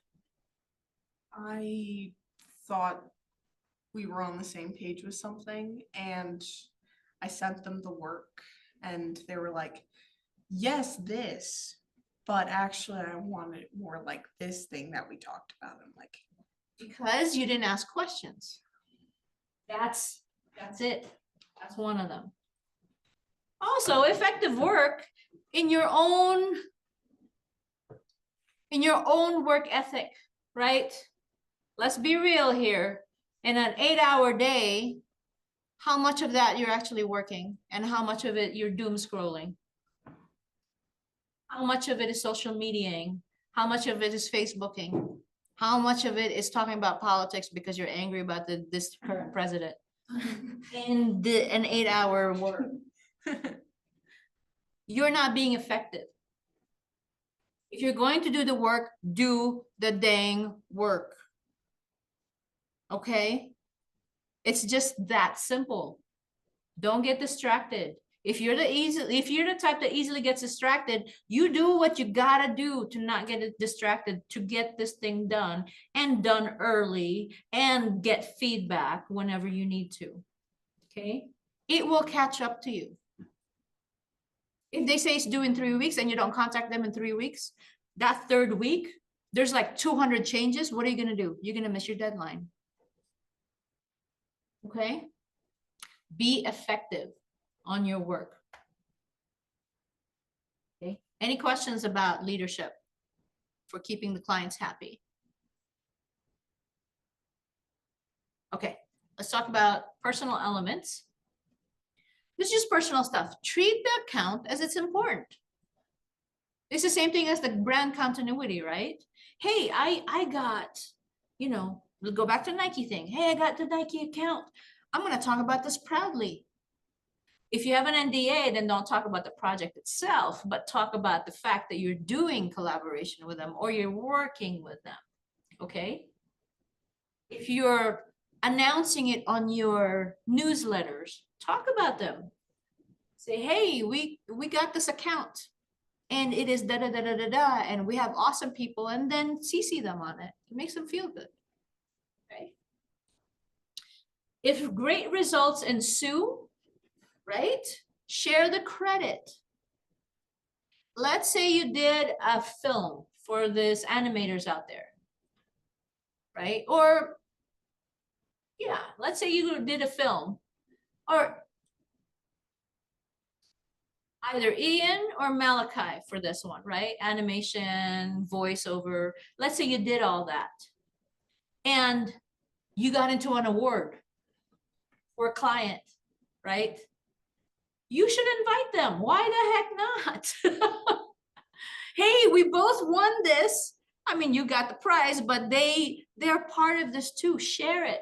It makes everyone look good. You can go to a conference together. You can go to a, you know, a film festival together. You can write an article together. Okay? Make it continuous. And please support the client's clauses even to a limited extent. If you don't, let's say the client is all about, everybody has value system that is different, so don't worry about that, right? You're going to support them to a limited extent, but let's say they are into saving, you know, whatever, because that's part of their outreach for the community. Dogs or rescuing, they're really into the rescue mission of dogs and cats, right? Support that a little bit. I'm not saying you should support them in their politics, right? Everybody's got different politics, but for the little things like that, it doesn't hurt anybody, right? So if they're into like rescuing dogs, you know, to a limited extent, you should really, like, you know, think about that. Okay. This is kind of, ask the client how you're doing. Right? Again, this is performance. How am I doing? Are we good? I met the deadline, so are we good? How can I do better? Right?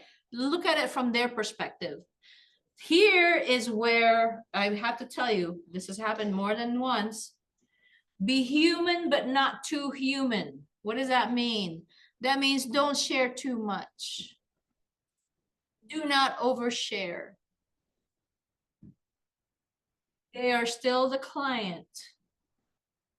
Don't go telling them about the divorce that you just had. Why are you bringing down the whole conversation? They don't need to know, right? They don't need to know about, you know, your baby daddy problems, baby mama problems. Nobody needs to know. Yes, you're human, but shut the heck up about it. Okay? Nobody needs to know. If I were your client, right, and Juan is telling me about something, and I'm like, I don't need to know this, right? But I'm gonna be nice, but in my head, I'm like, something's going on, right? Okay? Don't share more than you need to. And here's where the thing, if you're already friends beforehand, fine, but do not pursue client friendships. You may disagree with me on that, but I'm old school. Show me a relationship that panned out, right, between client and the worker. There's always going to be a difference, right, in dynamics. Because you're always going to want to please them because you're the one who's getting paid. Correct? It is not an equal dynamic. So perhaps don't pursue client friendships. Period. You can be friendly. Let's not get that twisted. Okay. You can be friendly, but don't go drinking at 3 o'clock in the morning with them and start spilling your life story. Okay. Don't go getting drunk with them. It makes you look bad. They're going to like you as a friend, but they're probably not going to hire you again. Hey, let's go drinking again. But this account went to another person, but you were so cool. Let's go drinking it. You lost a client. You gained a friend, but you lost a client. You know why? Because they saw how you were when you were drunk. Nobody is pretty when they're drunk. You know what I mean? Don't do that. Just don't. Okay. I may be old school, but trust me, this is coming from experience. Okay. Be likable, right? Like I said, be friendly, be likable. Nobody wants to deal with someone difficult. And this is coming from experience. I have had to let people go. When I was hiring people, I've had to let people go because they were difficult to deal with. They were uber, ultra talented. I hated to lose them. but I'd rather not deal with their BS right now. Thank you very much. Right? Nobody here is that good that they're so indispensable, unless you created the company yourself. Nobody here is worth the drama. Okay? If you're full of drama, you're not gonna last. Don't be that person. Okay? I've had to let people go, even though they were so talented. I hated doing it, but I did not want, no, thank you. Okay? You're not that special, I'm sorry to say. Not that much. Where I'm willing to put up with BS? Absolutely not. Okay? Here's another, the same thing I was talking about. Stay sober at a function where there's alcohol present. You will come up with, at a function, it's gonna happen where there's gonna be drinks involved. Even if the client joins you in having a drink, you cannot be that person who cannot handle their alcohol. It looks bad on you. I don't care how good of a friend they become. You have now looked bad in front of them. Do not be that person. Always be in control. Okay. Here's another one. Don't hire employees from the client side, except in a rare there's always, you know, rare circumstances, right? But do not go poaching their people, period. Don't be a poacher of their people. It makes you look bad and they're not going to want to go with you again. It's like, hey, he stole my best guy. Now they have a company together. I'm not going with them. Right? You never know what the downside is. Never. And here's another one. Don't get involved in client politics. Okay? If you know that their enemy or enemy, quote unquote, is listening, right? Don't choose sides. Communicate to them, hey, you know, I think they're listening to you. That's fine, but don't choose sides. It's none of your business. Okay? At that point, if you choose sides, you have lost your independence. And your independence is what makes you valuable, right? Now you are, instead of being neutral, now you kind of belong in their politics. That's not good for you. That makes you lose the other side. What if the other side wants you for something else? You've lost it. Okay. This is the same thing as before. Don't keep switching the point of contact, right? Because it's not good. If they need to contact you, they should have somebody right away. Be passionate about the client brand. We've already talked about that. And don't neglect out-of-town clients. Just because somebody here in Reno is easier to get to and easier to contact, that doesn't mean that the client in Montreal doesn't pay you the same, right? I've had clients before in Toronto. I didn't give them less preference for my clients here in Reno. Treat them all the same. Lastly, pay your bills. I don't know if this is last, sorry, but pay your bills. Guess what? It's gonna happen when somebody hears that you can't pay your bills. They're gonna know what goes around comes around, and it does not look good on you. Okay? No matter how you explain on why you didn't pay a certain bill, it looks bad on you. Okay? Any questions?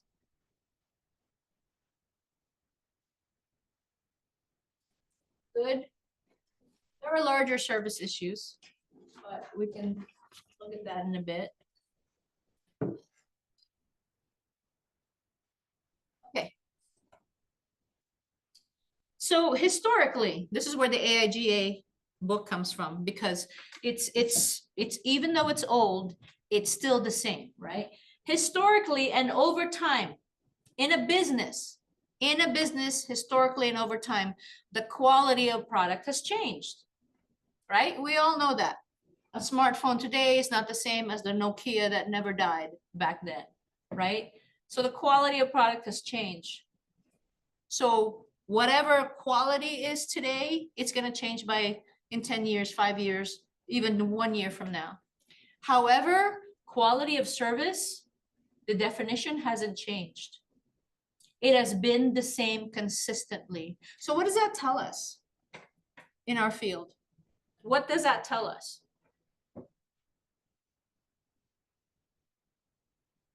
Extrapolate from that.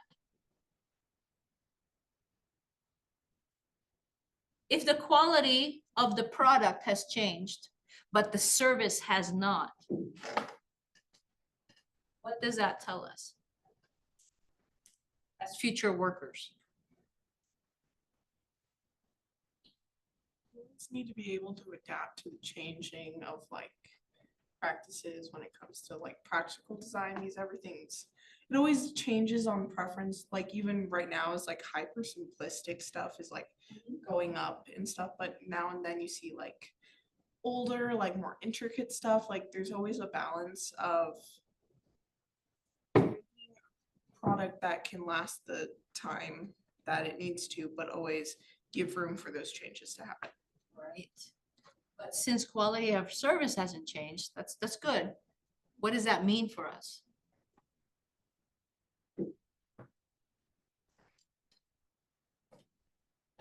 So let's say in the 1950s, I was doing advertising, and it was very important to be on time.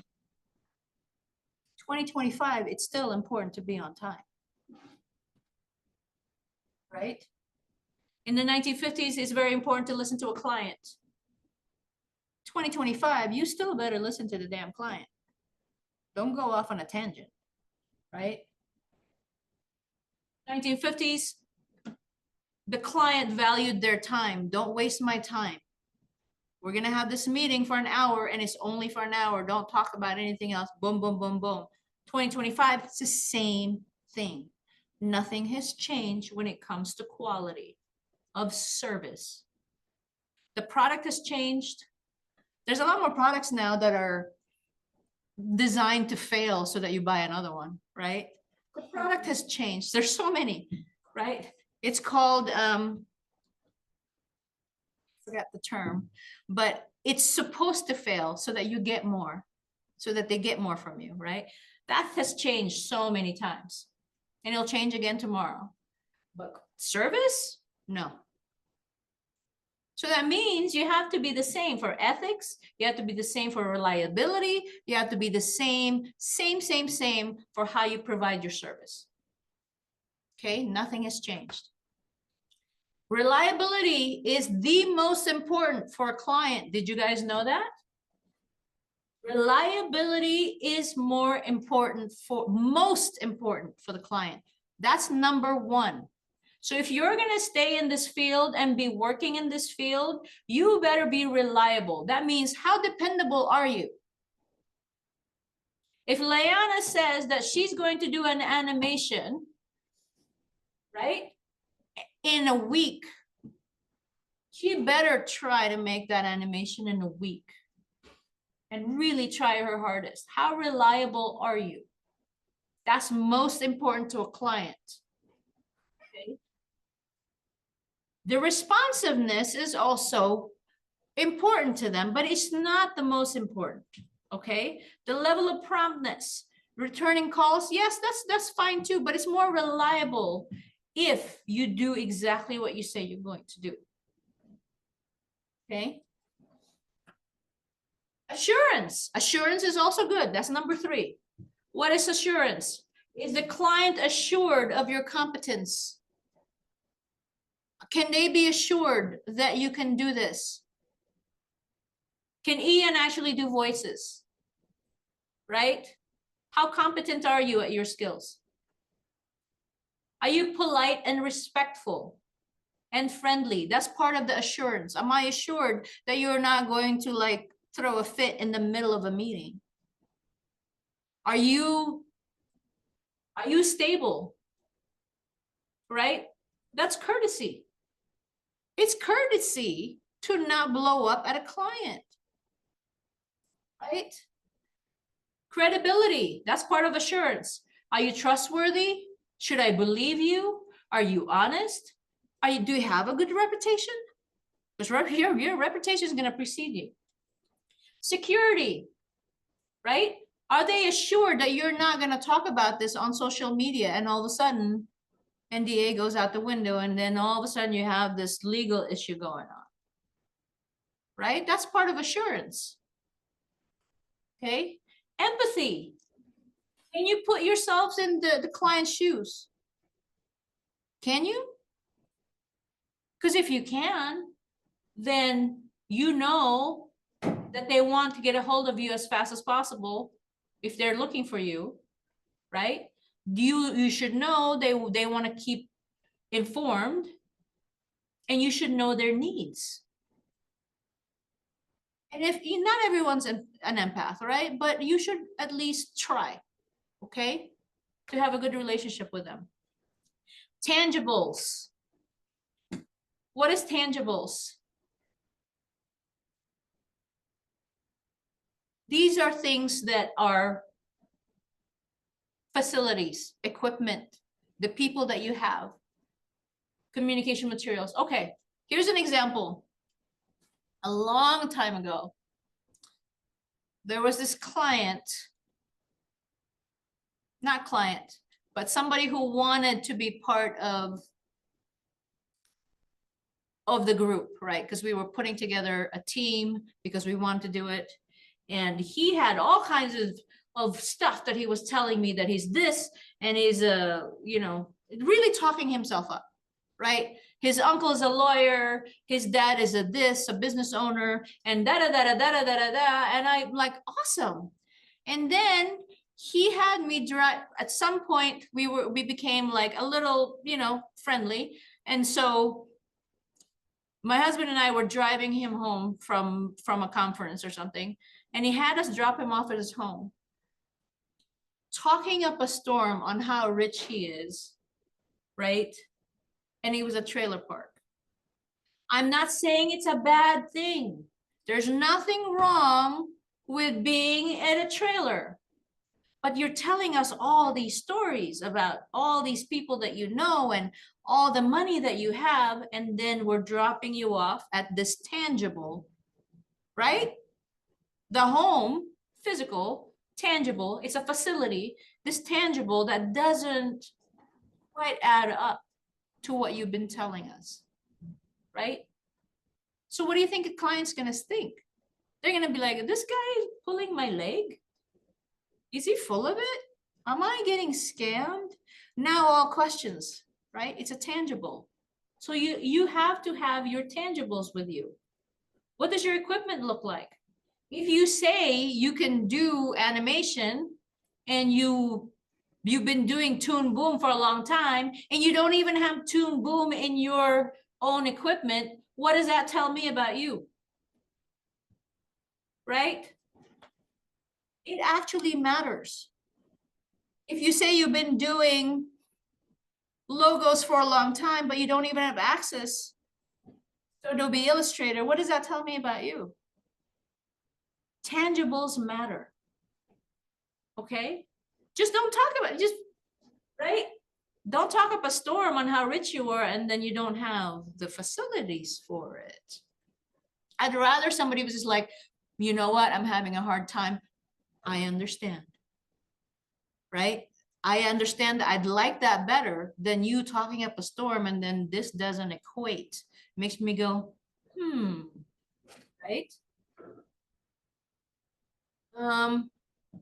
Any questions on that? I know I just keep going because I want to get through this. Prospering from losing clients. But before we do that, does anyone have any questions? I'm going to try to get through this so that we can leave earlier. Okay. Okay. Prospering from losing clients. As we said before, there are times when losing a client is good. These are when your firm has grown rapidly, right? Let's say you got so big, you cannot keep the mom and pop clients anymore because they only pay like $500 at a time, but you're now making like, you know, more per client. That's a good time to lose the client, but you give them to somebody else.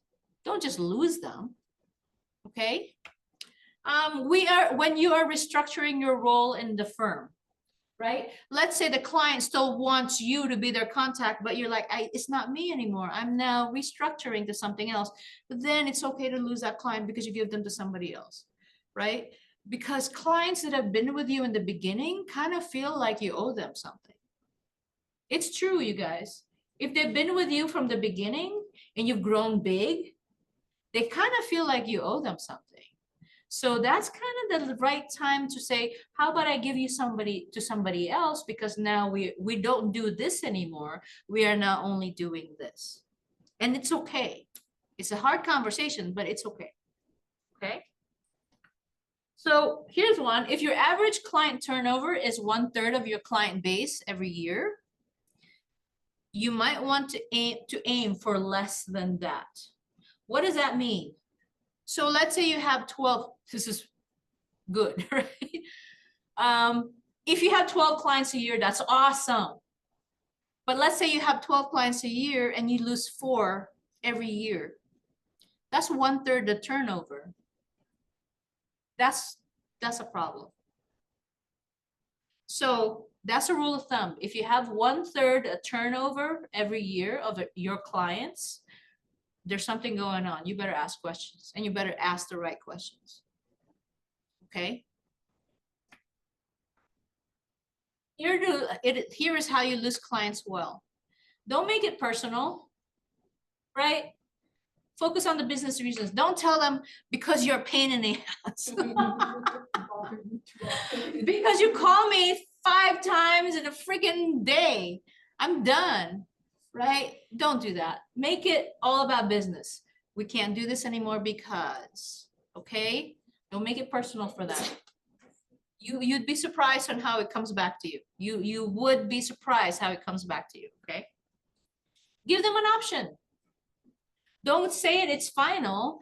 Give them options. Like, let's say, if I want to keep you, can we have a minimum monthly fee because da-da-da-da-da? That's an option, right? Whatever it is, give them options. Don't make it so final. And like I said, consider referring them to somebody else. Let's say Nancy's no longer doing this, but Genevieve still is, right? Then ask Genevieve, would you like to take these clients? But be honest, tell her exactly all the bad things. Don't talk bad about the client. Don't talk bad about the client, but tell her what to expect. They call 5 times a day. Are you okay with that? Right? Charge them more money, but I'm definitely not doing this anymore. You know what I mean? Like, talk about that. And if possible, conduct an exit interview. If possible, some of you don't want to talk to you anymore. Some of them don't want to talk to you anymore as soon as you drop them. But if you can, ask them, gain insight, right? If they're the ones who are leaving, ask them, what's going on? What happened? It may be awkward, but it's good to know. You're gonna have to have awkward conversations in business. It is what it is. Some people don't even want to talk about money. It's like, oh, you better be able to talk about money when you're doing freelancing or having your own business, or even just looking for a job. Right? Sorry. It's so hard. It is hard, but you're gonna have to. Okay? It's okay to have awkward conversations, especially in business. Okay. After marketing. What is after marketing? Following up. Send a follow-up email and be like, is this having the desired result that you want? That's true. What else? What else? What else? What is after marketing? You can also like say what else you're doing. Like if you change what like the levels of things that you were doing, you can be like, hey, I do this for you, but like I can also do this for you. Exactly. So after marketing is marketing to somebody you've already done a project with. So you're marketing to them twice. Why would you want to do that? You already got them. Why would you want to do that? What's the reason for marketing to the same person you've already done a project with? Turn them into a repeat. Yes, you want to have them again as a client. A repeat client is always good. What else is another one?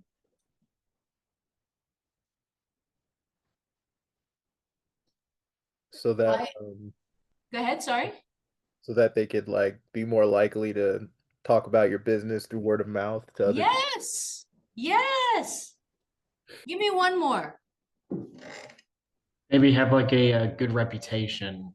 Yes, that's true too. You know what else? Buyer's remorse. Who here has bought something and they went, ah, man, I'm not sure. Was this the best purchase ever? Guess what? Clients have the same thing on you. They do. I've done it. Is this the best person? I'm not sure. She's kind of expensive. And I'm not sure if she's really that, is she that good? She's expensive.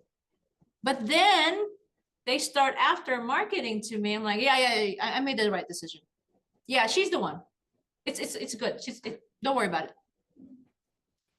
You don't want buyer's remorse. You aftermarket to people that you've already had a relationship with, a business relationship with, okay? So the most attentive audience are your recent buyers of product or service, right? Because they're trying to justify why they chose you. Why did I choose Leanna? I'm not sure. And then she comes back with, yep, I made the right decision. Leanna's awesome, right? All because she did that after marketing, right? You keep them happy by marketing to them, not just potential clients. Reward their decision with a simple show of gratitude. How do you show gratitude? In so many ways. Email, a card, a free sticker, I don't care what it is. Gratitude goes a long way. They'll do it again, right? They'll come back to you again if you show them gratitude. Newsletters work. Here is our new client. Da-da-da-da-da-da. Talk about it if you can, right? So that's how you aftermarket. Any questions? I know it's a lot. I know it's a lot. Remember, this class is binary. But here, I'm going to show you. I'm going to go back to here. I'm going to go to modules. And I'm going to turn that on. So if you've taken notes, awesome. But the lecture is also now up there. Okay.